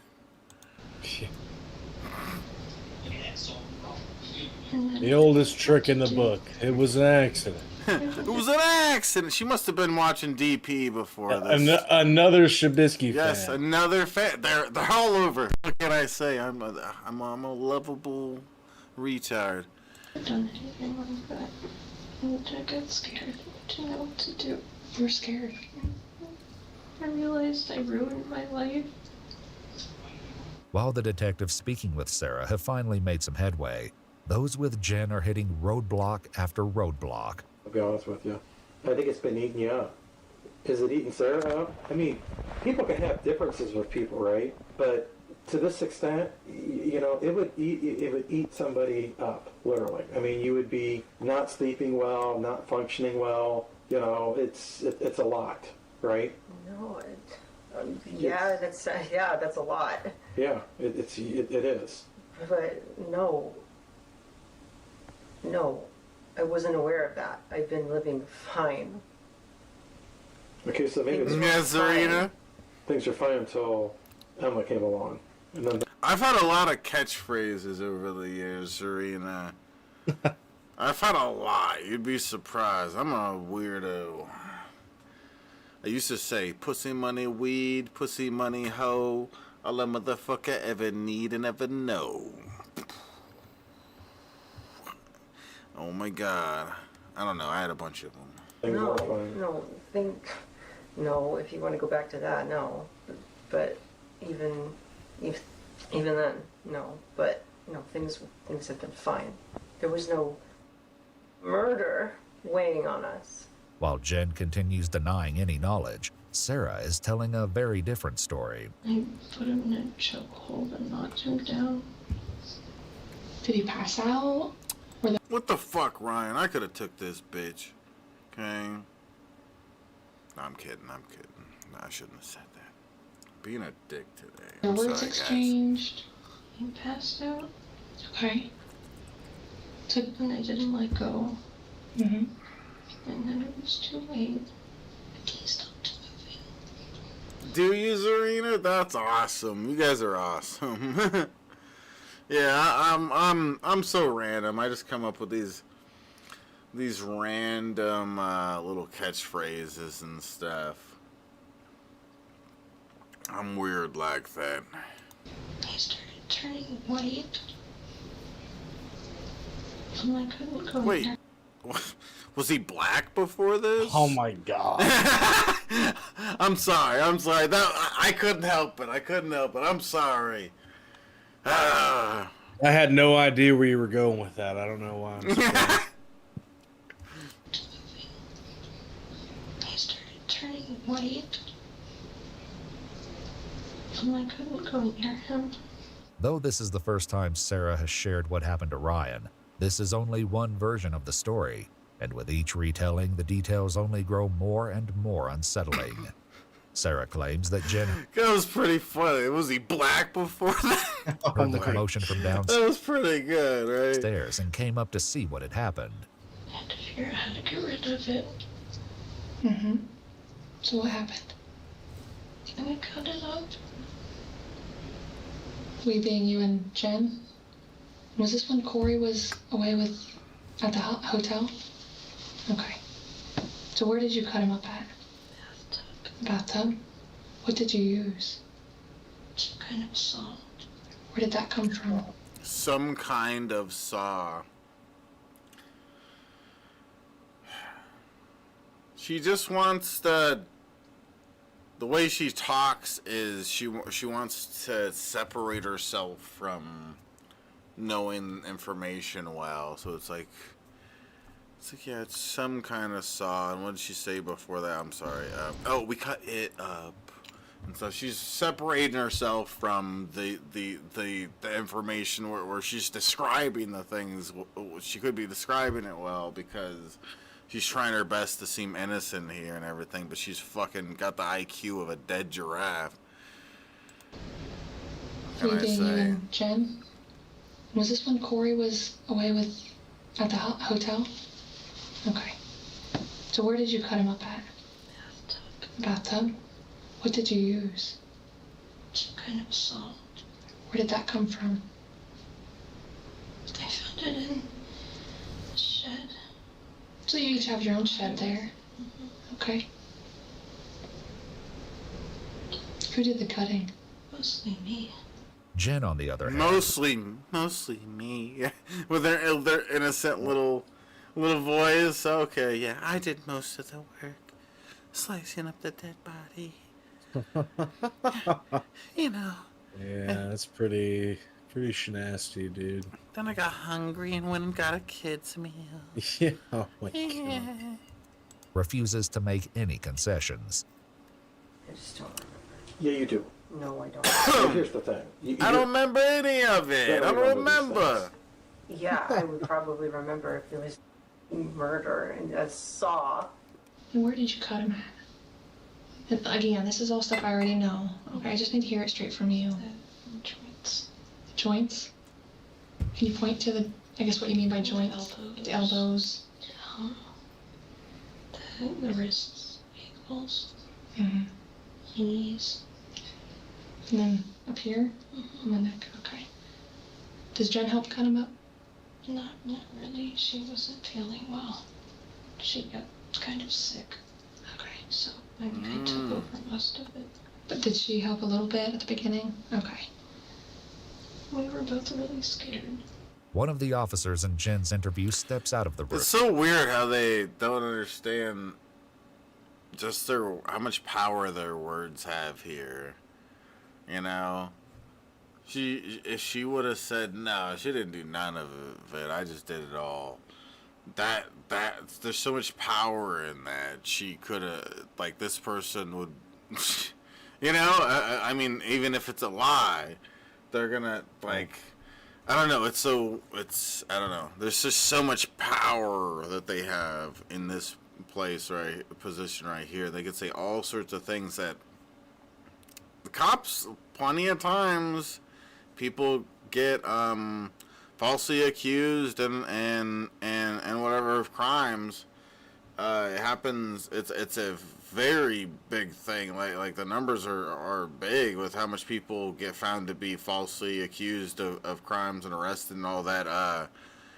And those are only the ones that get exposed as. You know, how many of them slide by in the system and you don't know it's bullshit. I don't know. It's interesting watching these. To take a call. Like, again, I've said this before, but at some point we have to watch a high crimes where we're watching somebody actually, I don't know. What's the right way of saying it? An innocent person, someone who's gonna get put away innocent, get accused, and so forth. Yeah, like, and we'll sit there like, oh yeah, fuck, you know, Cody or whatever the fuck this person goes by or whatever. But they easily, like, I don't know. I don't doubt at some point. I think statistically, just us watching all these stories like this, there's got to be at least one at some point that we cover that we're pointing at the supposed bad guys saying, yeah, fuck them, but really they got falsely accused or whatever, they got set up or something like that. Those things exist. The cops aren't always as accurate as you might fucking think. And when they return, they have news that will flip Jen's denials upside down. Not saying this is inaccurate, just saying that at some point that's going to happen. Got an update. Okay. Sarah just admitted to everything, and you helped dismember the body. She admitted to all of it. Okay. So fill us in with what's going on, right? With the car, you're going to remember everything. So at this point, Sarah, spilling the beans on the whole kit and caboodle. Okay, this is what we told you before. We knew where we were at. So this amnesia that you have isn't going to work because now you're implicated in this as well. I don't have amnesia. Then fill it in. Fill it in. I didn't do that. I just got the phone call from the analyst that's listening in on the interview, and she's coming clean, right? They're watching it live. Okay. She's coming clean, and you helped dismember the body with her. Yeah. Sarah's not going to be able to do this by herself. Yeah. And if she said that, then she's lying. She's not going to be able to do it by herself? Are they just saying that to try to push her to admission, or is that true? Because it sounds like she did mostly do it herself.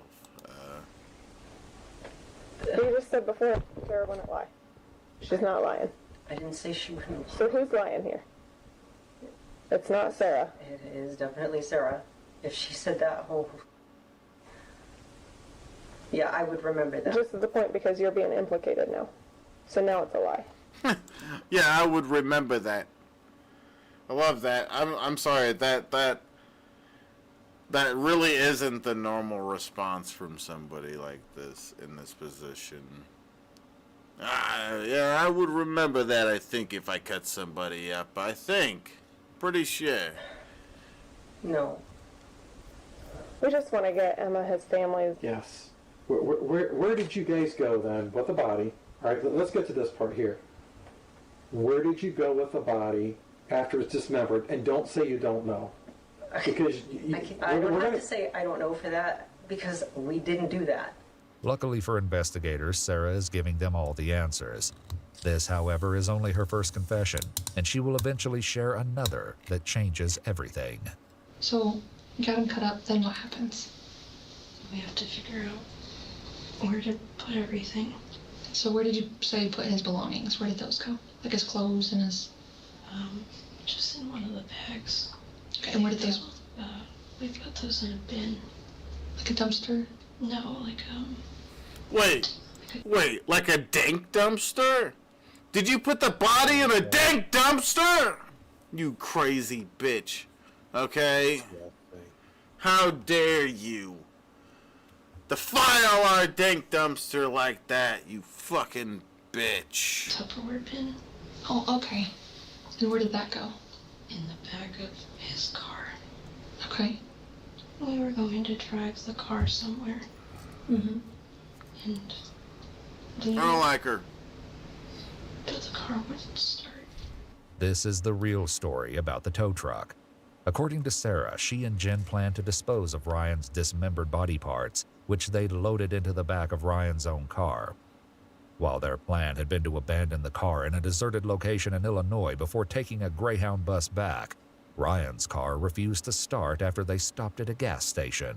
This incident is a horrific... This is why women are the worst at murder, okay? I would have got the car going, and I would have finished the job, okay? Dirt, probably as well. Timmy, probably not. He probably would have fell asleep. But he's a different story. New implication. Women, they Ryan's remains. Damn women these days, with their pussies and such. Were still in the back of the car when the vehicle was towed. And Sarah Proud and Jen parent. then had to move the Tupperware bin full of his dismembered... Aww, dude, that's sad. I see that sticker. Ryan had a kid. Damn. Didn't even learn this until now. That's if I'm paying attention, that's their car. That's Ryan's car, right? They had a kid and they got moited by these buttholes. Poor kid. body parts in broad daylight into Sarah's car. They left Ryan's vehicle in the street, where the police eventually towed it away. We started driving and trying to get rid of little things at a time. Along the road, or is there special spots? In public dumpsters. So did you dispose of like his limbs in different spots? Okay. Do you know where those spots are? We just stopped wherever something looked okay. Or it seemed like secluded or something like that? Like couple gas stations. Mostly just public dumpsters. That's true. The sticker might have been there before them buying the car, but who knows? I mean, most likely it probably wasn't, but that is possible. I really don't know. While Sarah doesn't clarify, they only disposed of Ryan's torso and belongings. The rest of his limbs and head had a different, even more alarming destination. Here's the thing. You have been holding back this whole time with all of this stuff because I don't think you thought Sarah was going to be honest about it, but she is. Oh, okay. So let's do the right thing. And you wanted to do the right thing, right? So tell us about that. About please. What? About the dismembering it and then where you went from there. I didn't dismember anybody. You did. No, I did not. That's fucking insane. It's not insane. That's insane. This happens all the time. I mean, you may not want to admit to doing it, right? But this stuff happens all the time. It's not insane. I deal with this all the time in my jorb. My jorb. Oh, damn. You don't know, Bill Hicks. You want a kiss? So where was Corey during this? No idea. No idea. Wherever. Still at the hotel, I possibly? guess so. Okay. Any communication with him? I shut off my phone. Okay. Why did you shut off your phone? I was scared. Did he know something had happened? I don't think so. And I told him Ryan just left. And he didn't ask any questions. Despite several attempts to get Corey to speak with police, Corey steadfastly refused. I have no Fuck idea you, Corey. what you're talking about. Okay, so you don't know Ryan? I don't. You don't know Ryan? He didn't live with you at all? I'm not going to talk to you without an attorney present. We're talking with Sarah and Jen. Okay. Everybody involved that weekend, we're talking to right now, except you right now, because right now you kind of look like the bad guy if you don't want to talk to us. Everybody else wants to talk to us. That doesn't look good for you. Yeah, they told me that you would say that, but Who would say that? My attorney. Okay. Corey refuses to speak any further and ultimately never comes in to discuss Ryan's case with officers. Without Corey's help, detectives will have to put more pressure on the people who are talking to them. Sarah and Jen. One thing still isn't clear: a motive. Why were you so angry at him? What happened that you came up behind him and started choking? They made a prettier girl than their girlfriend. And my life. Tell me a little bit about that. That's what it is. What do you think, Dirt? No? Yeah, for sure. I'm sorry. Yeah. Is that a bigoted joke? No, you're being kind. Dude, shut up. Everybody in the chat will love my joke. I'm the greatest. Yeah, I am. That is true. I'm being kind towards the victim. I think the victim is pretty. Okay? Put a little makeup on her. You know, a little bit of hairdo stuff or whatever. I'd fuck her. The arguments Corey and I had. And I couldn't make him see reason. The officers talking to Jen also try to understand a motive. You would do whatever you could to make Sarah happy. So let's get rid of M, because that would make Sarah happy, right? To get her out of that household. Sure, but they agreed to leave. But she wasn't. Not willingly. Not fast enough. She agreed to leave. Without meaning to, Jen points out a Miss you too, bro. Pyro Rain Man XXX. Dirt. Who's Pyro Rain Man XXX? Pyro Rain Man XXX, dude. Could that be Rick and Morty fucking dope voice guy? Oh. He's described himself as Rain Man before, dude. Okay, yeah, that's probably Dope Voice. Lord Rain Man. It's you, dude. Thank you. We appreciate you so much. Thank you. You accomplished the goal for us. You're awesome. Thank you so much. Hell yeah, and yeah, it's always cool to have you around. You're a good voice actor and stuff, and I don't remember you ever being someone that caused any sort of problem in my community. So we need more people like you, talented people that are chill, or non-talented, you know, whatever. But you just happen to be talented. So yeah, thank you. I appreciate that. We hit the goal. We're amazing. Yeah. Thank you, everybody, supporting tonight. glaring issue with Sarah's current confession. If Ryan had agreed to leave, why didn't she simply let that happen? This exact question will be central to the story Sarah tells later. Did Jen know that this was going to happen? No. But she was there for me. Sure, she's your support. You said that. That's what support people do. Really funny. I'm worried about what's going to happen to her.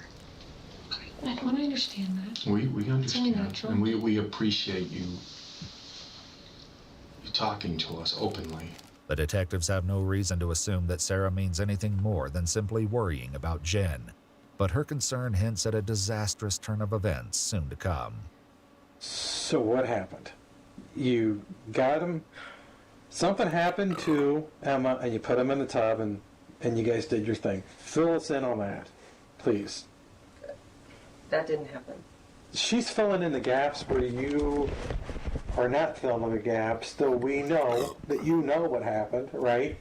Because it's written all over you. I mean, You know, if I ever do become a murderer,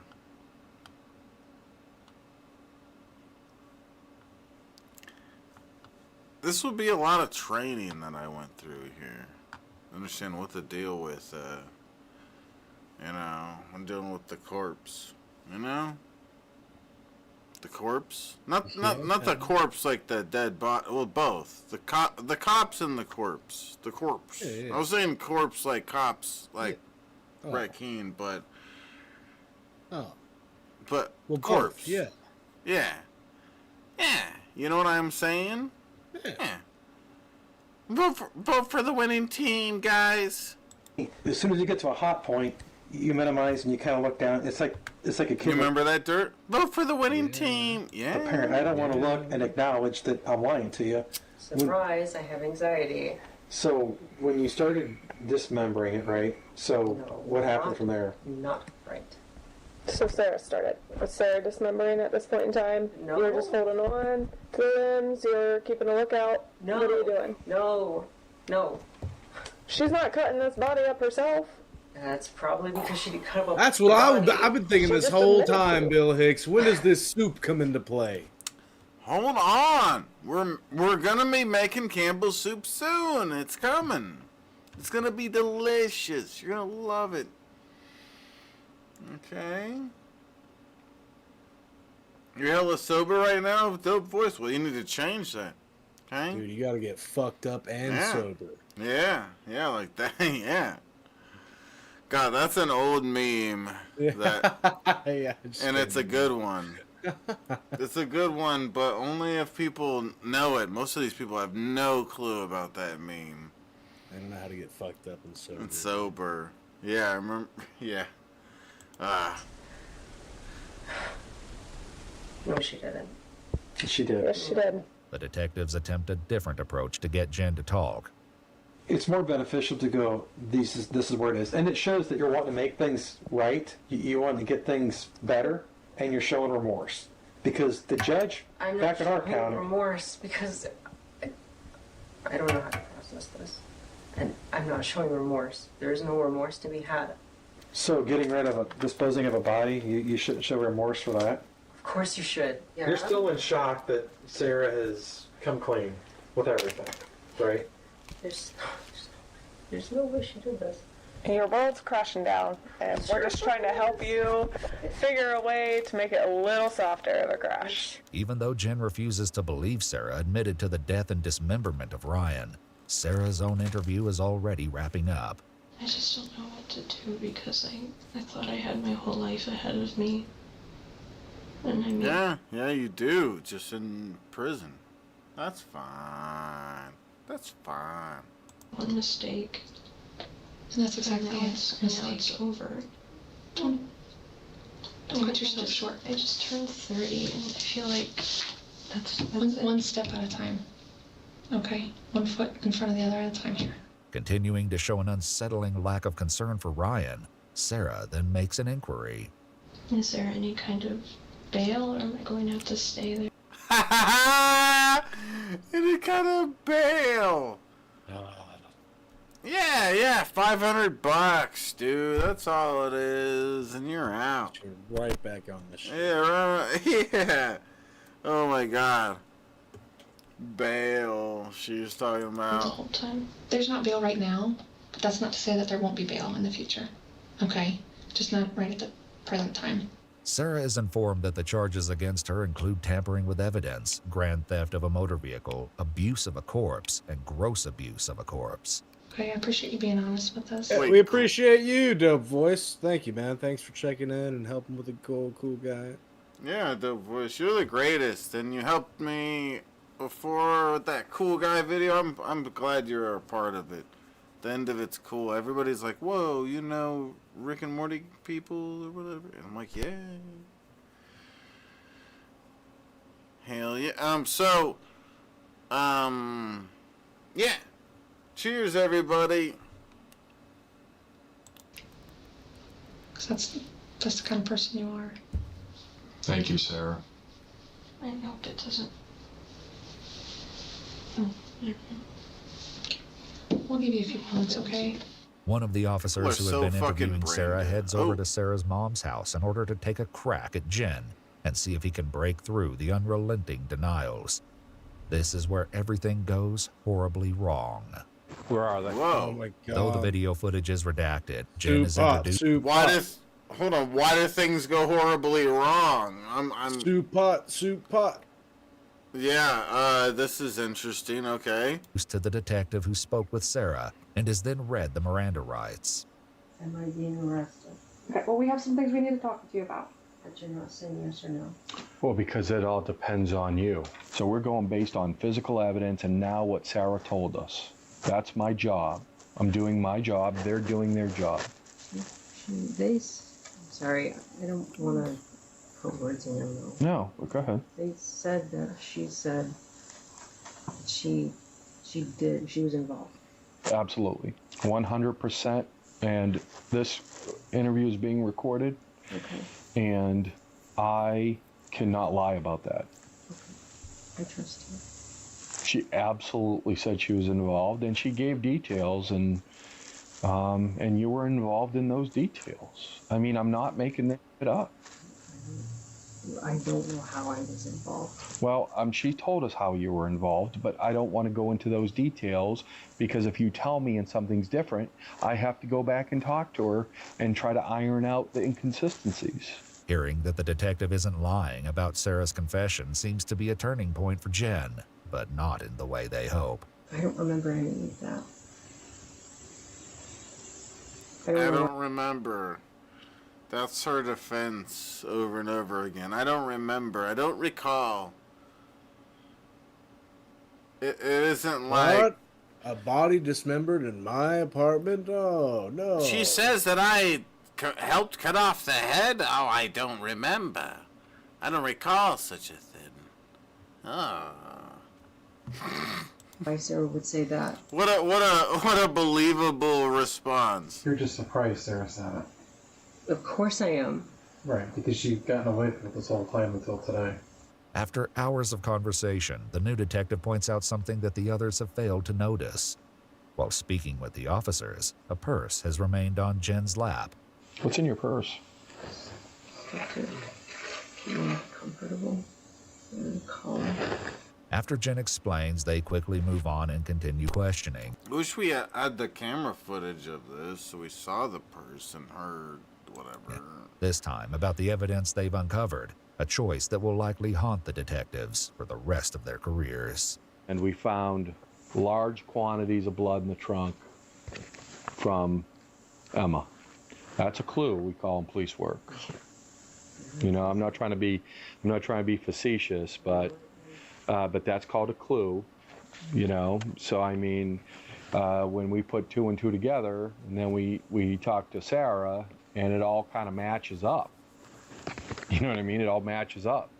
What's gonna happen to her? Well, I don't know. It all depends on what you tell me. To my knowledge, she didn't do anything. But I'd be more worried about yourself right now Why? because of what she's telling us and the physical evidence. Okay, so the way he's going about this is good, as far as I'm concerned. Hearing this, because it's putting them versing each other. It's like, oh, well, she's saying a bunch of stuff about you, so you know, like I don't know if you hear that the same way I am, but that's exactly the tactic. Yeah, it's the manipulative tactic, which is good. Like, manipulation is not always good, most of the time bad, but during these certain situations where they know how to like to get people to admit their wrongdoing like they did, I love seeing it. It's interesting, and that's exactly what he just did there. Is like The others have failed to notice. While speaking with the officers, a purse has Cheers. remained on Jen's lap. What's in your purse? Put it back too much. Comfortable and calm. After Jen explains, they quickly move on and continue questioning, this time about the evidence they've uncovered, a choice that will likely haunt the detectives for the rest of their careers. And we found large quantities of blood in the trunk from Emma. That's a clue. We call them police work. You know, I'm not trying to be facetious, but that's called a clue. You know, so I mean, when we put 2 and 2 together, and then we talked to Sarah, and it all kind of matches up. You know what I mean? It all matches up. What's gonna happen to her? Well, I don't know. It all depends on what you tell me. To my knowledge, she didn't do anything. But I'd be more worried about yourself right now. Why? Yeah, when she says she didn't do anything, is she referring to the other chick that's... Is she referring to the, like, Asian-looking chick? The one that's already admitted to doing it? I don't know, dude. I think so. I don't know who else she'd be referring to. Because there's another male, and they identify as male. They were the only male in this whole polygamous relationship. It seems there's a polygamy. That's cool. But, yeah, I'm pretty sure she's referring to the chick that already outed her. The Asian chick. Yeah. Because of what she's telling us. Or she looks Asian to me. I don't know. The camera quality is so bad. Who fucking knows? Looks like it to me. The physical evidence. And the social media search warrants that we did. I'm not worried about myself. There's a very good reason Jen isn't worried. And once again, the purse comes up. You don't have any, like, weapons in there, do you? What are you playing with in your purse?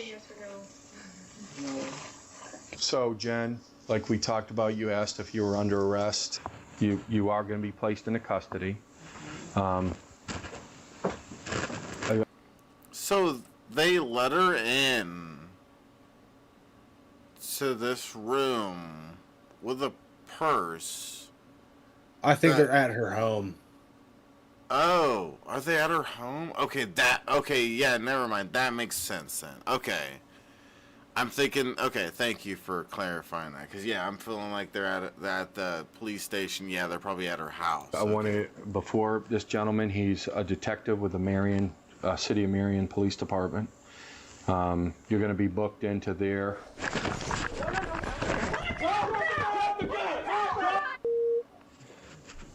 Oh! Central 055. 055. I need an ambulance, shots fired. How long's her hand been in that?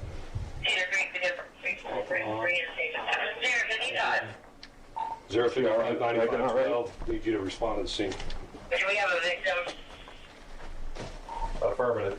None of ours, right? We didn't return anything?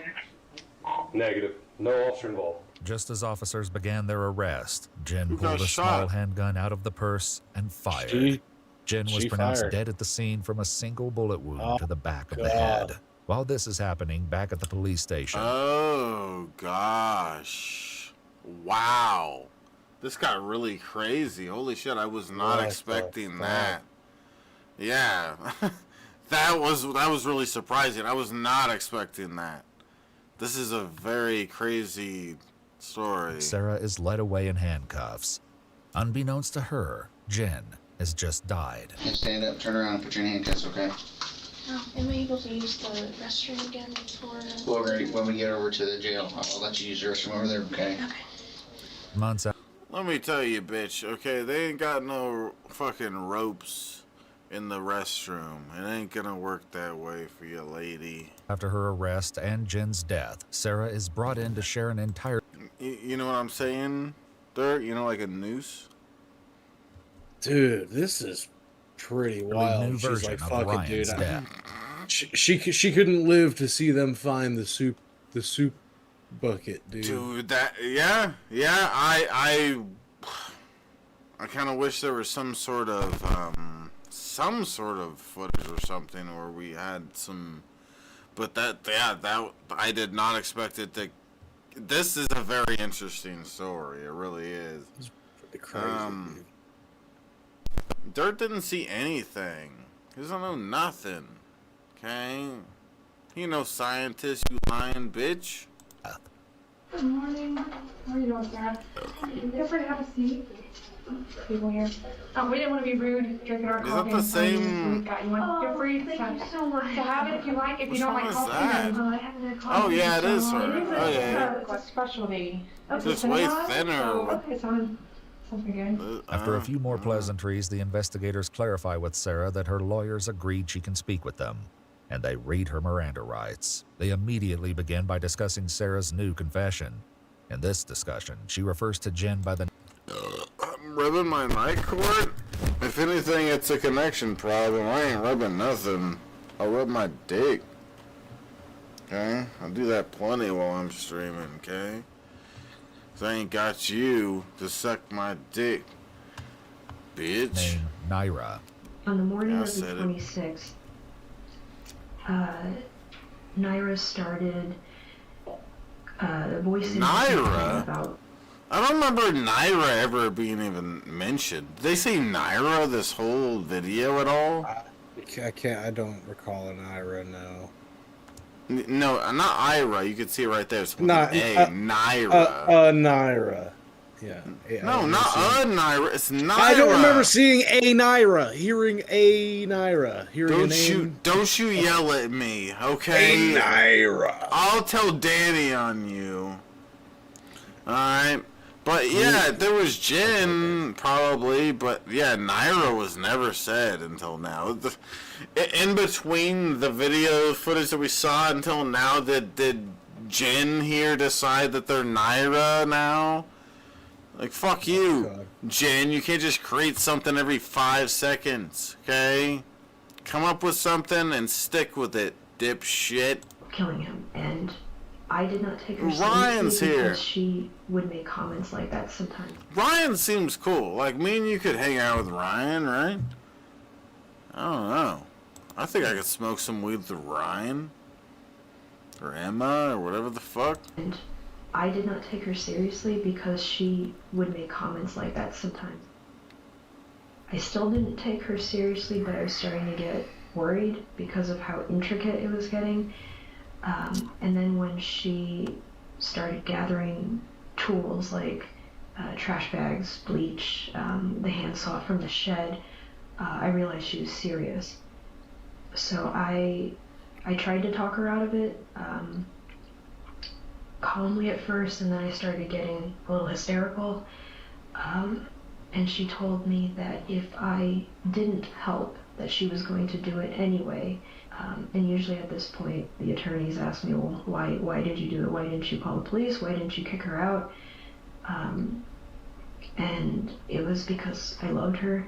I was so scared and horrified, but there wasn't, I didn't stop. I didn't stop her. I didn't. Love is a powerful thing. Yeah. She had a rag that she dipped in bleach, and she had a bottle of vinegar next to her to add to it when the time came, because I guess they had some kind of chemical reaction and released some kind of poisonous gas. I don't really know, but she did the research for it. Though Sarah has significantly shifted the roles that she and Bill Hicks is really pissed at you right now, Dirt. Well, I didn't mean Yeah. it, Bill. Didn't mean Yeah. it. Yeah. But here's what matters the most. We're all pissed at Timmy.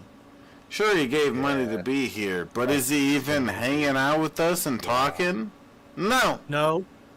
I knew I could awaken the little monster. Get on the camera, Timmy, okay? You don't pay me for nothing, okay? You're supposed to be on the stream. You gotta exploit your cute face. All the cute girls are gonna become patrons so they can come hang out with you and me and Dirt. Okay? Mostly because of you, obviously. Because you're such a cutie. Yeah. Alright, let's keep this video going. Let's keep it going. Jen played in the planning and execution of Ryan's death. She still tells detectives that she jumped on him when he came out of the bathroom before Jen then held the rag over Ryan's mouth. The changes in her story only become more apparent as the details grow even more brutal. So the rag over the mouth thing didn't work out like it did on the movies. So they had to figure out, from what I understand, Dirt, is that the whole, I can't remember what it is that you put over the mouth, and it makes people fall asleep. That actually takes way more time than they show on the movies, from what I understand. They act like it's... Yeah, I guess. Yeah. Maybe that's what it was. I don't know. Let's see. But, yeah, a lot of people think what it is on the movie is the reality, but from what I understand, it takes, minutes to do its job. Not seconds. I gotta step away again. I'm sorry. You son of a bitch. When he started making these guttural gasping noises, Naira let me get out from under him, and I curled up in the office and cried. So I stayed in the office for a while until she did get him in the bathtub, and she had put a trash bag over his head and severed it, and then put that into the freezer so that she could deal with it later. Since her arrest, investigators have discovered chilling evidence about the fate of Ryan's decapitated head, something they'll bring up shortly. In this retelling, rather than Jen being the one to dispose of Ryan's clothing, it was Sarah who took on this job. However, this doesn't mean she didn't help with the dismemberment. She started to get intestinal cramps, so she went to lie down and said I had to take over. So I put the hands in one bag, the hands and the feet she told me to put in a bag, and then she also put it in the freezer for later because she said those would be the two big identifying factors and she would have to deal with them separately. So I removed the forearms and the calves at the joints. It was slow, exhausting work, and I did not work fast enough. Her original idea was to cut up everything into as small of manageable pieces as possible and then dispose of them that way, but we didn't have enough time to do that, so we just had the head, hands and feet, the forearms went in one bag, the calves went in another bag, and then we just had to deal with the torso. After this, the story remained the same. They loaded Ryan's dismembered body into a Tupperware container and attempted to use Ryan's vehicle until they eventually had to call a tow truck. The difference this time, apparently Jen was the one telling Sarah where to go as they drove towards Illinois, stopping randomly to dispose of Ryan's remains, including the area where Ryan's torso was eventually discovered in Mercer County, 2 hours from Columbus. The fate of Ryan's head was an entirely different story. Investigators eventually searched the garage at Sarah's mom's house where they found several boxes filled with... What is up with the last two stories being about a head being cut off? Fucking A, Dirt. This is all your fault. What's wrong? What's wrong with heads? I don't know. See, this is why people should own more mealworms. What appeared to be human remains. This included a pot filled... Feed the head to the mealworms? I'm not making any sort of recommendations, but taxidermists, yeah, they use mealworms. filled with a thick substance hidden within layers of plastic garbage bags.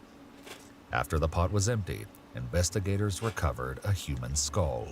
In this version of her story, Sarah claims it was Jen who disposed of the remaining limbs. Also because she didn't know the best way to dispose of it yet. So we had to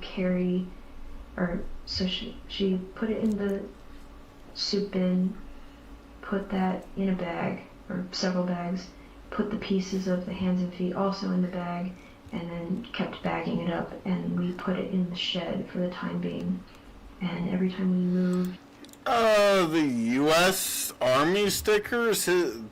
He might be a supporter of the U.S. Army. His dad might be in the U.S. Army. His mom... He might be in, want to do that at some point. So what?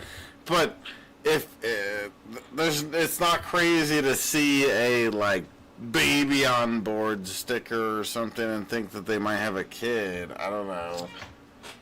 I wasn't saying indefinitely they had a kid, but it is good evidence to believe that they probably have a kid. And I mean, they're old enough. The person that died, that dude or chick, whatever they want to go by, fucking Emma or whatever, they're old enough to have a kid. You would have to come with us. So that was a weight that I had to drag with me everywhere I went. For a long time, we would check the news constantly. That's when we found out that the torso was discovered. But as time went on and we didn't see any new news, we started planning for a future instead. And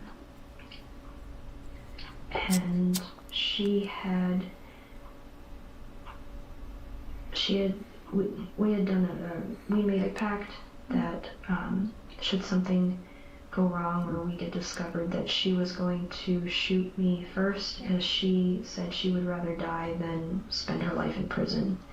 The arrest came, and when I said goodbye to her, I could see it in her face that she knew. Why does that get real?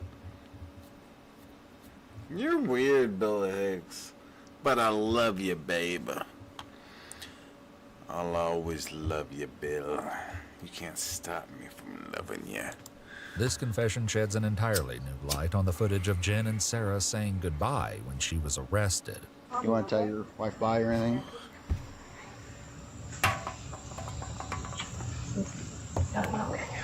You want to play with my flyer? Wait, what did he say? You had mentioned the bleach and vinegar on the ring. Okay. And then Ooh, they said the V inward word. God. Yeah, Bill Hicks knows about that word. It's no good.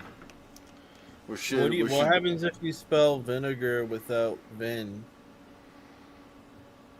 You have Icker. What if you had an N to that?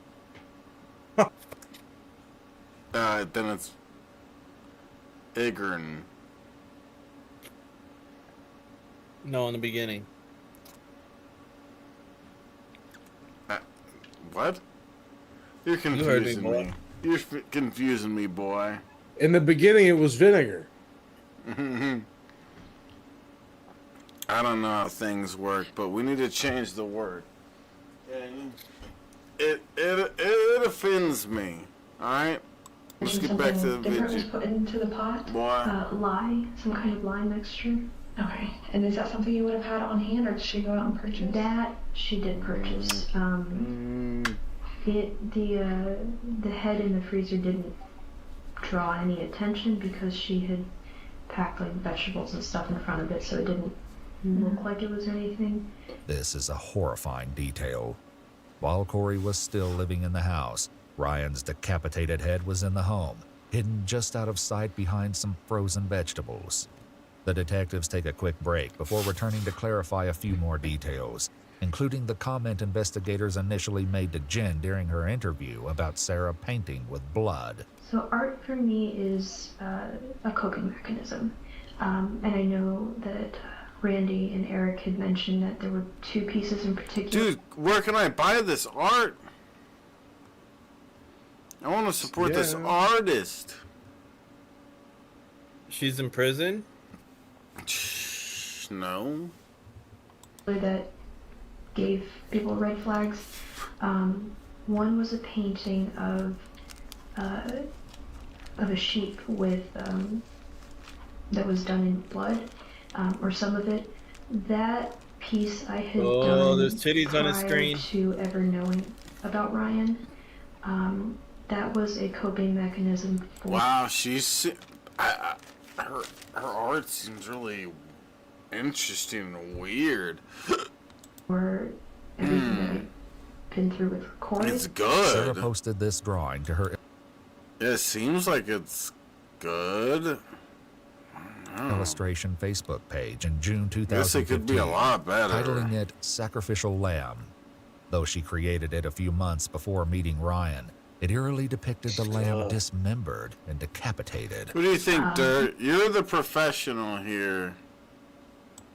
It's decent art, but it is very very Sarah chilling posted knowing what this we know drawing to now. her illustration Facebook page in June 2000. Yeah? Yeah, it's me.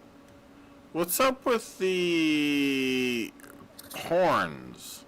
You see how They're severed just like every other joint. Oh, I'm starting to notice. Okay. Wow, this is weird. And that's exactly how they cut up the Ryan. Yeah, wow. Wow, that's a really weird one. 2015, titling it Sacrificial Lamb. Though she created it See, this is why we need you on High Crimes Dirt.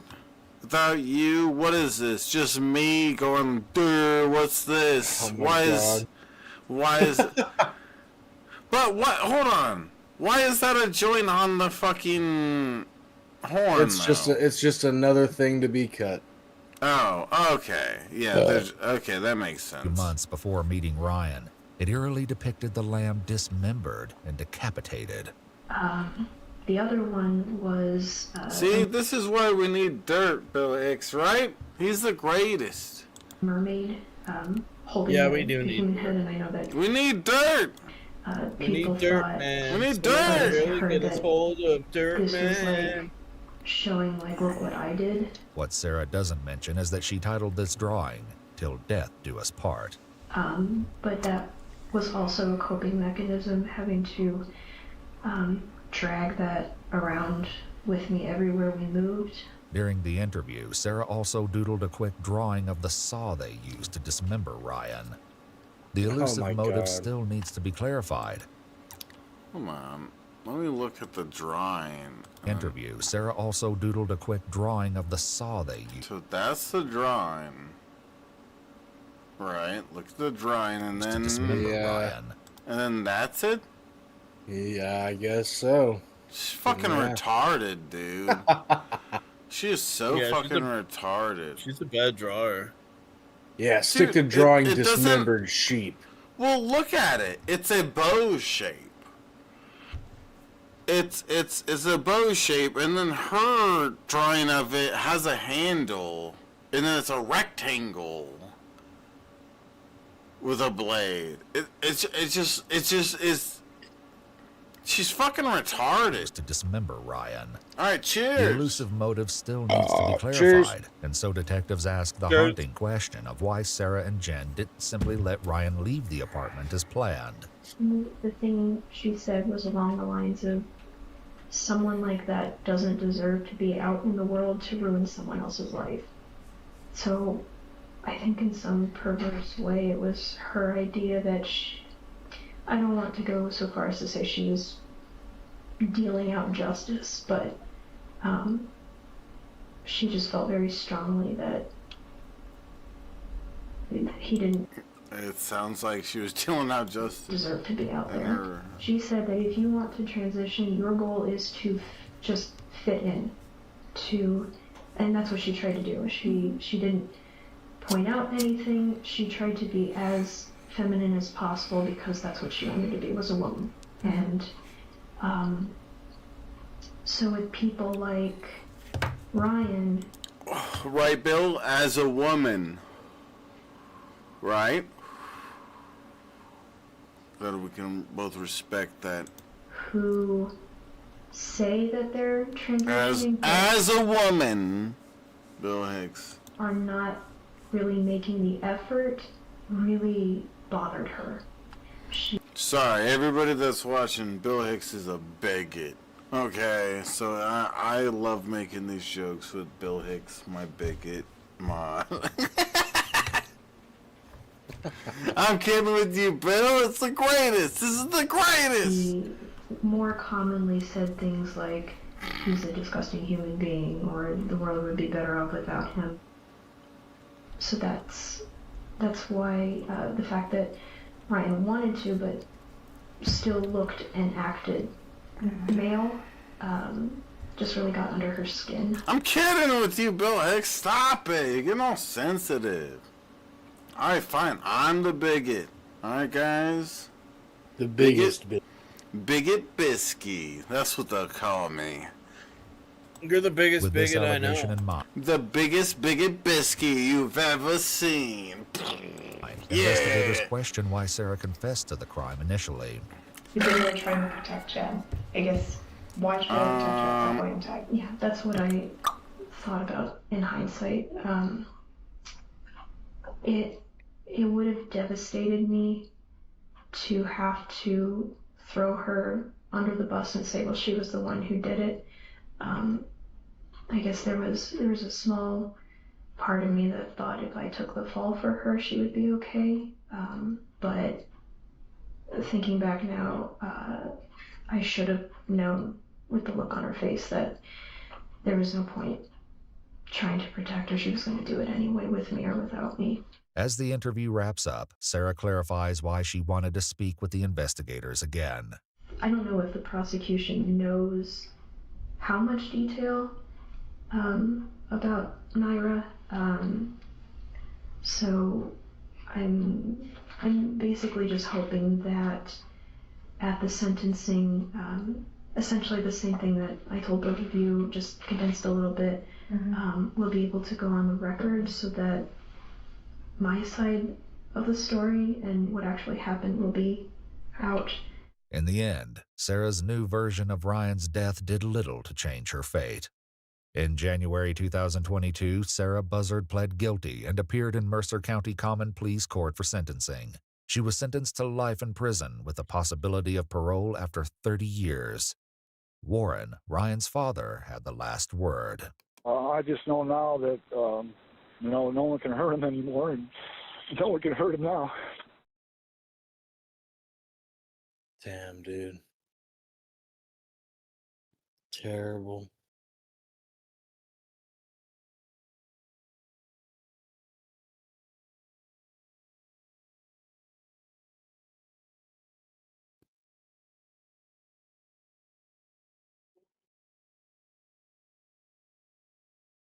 You have yourself muted on Discord. We can't hear you, big boss.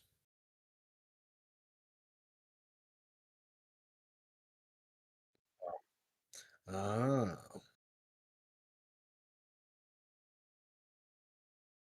You were for a second, but you unmuted.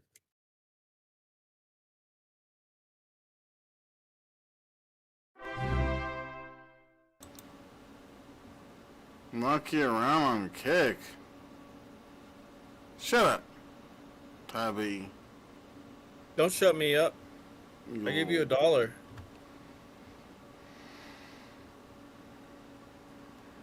That's a lie.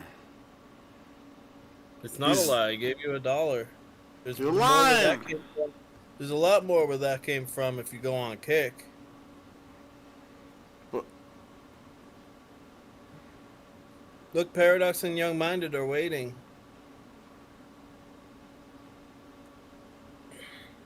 Waiting for what? They're waiting for the Kick stream. Okay, fine. Here. What's here? I'm gonna give you more for monkeying around on Kick. You don't know how to do none of that. Cheers! Cheers. Oh gosh, 19 rounds Toby. on Kick. Thank you, Toby. Toby came through with the 15. If we do that, I need to end this stream and start a Kick stream.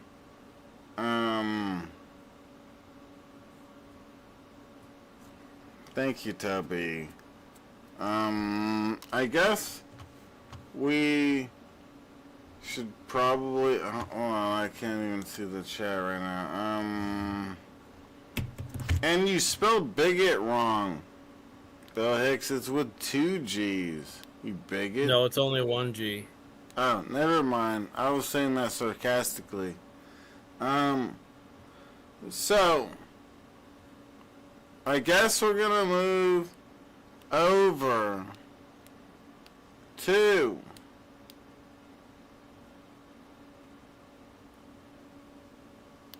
Kick. We're gonna switch over to Kick.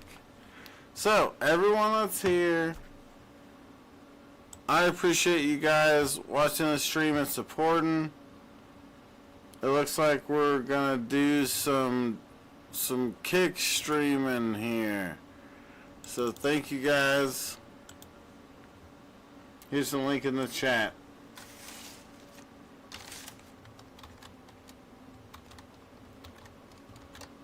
I'll see you guys over on Kick. And you know what? Before we end it, I'm gonna replay my cool thing that I made. Good night, guys.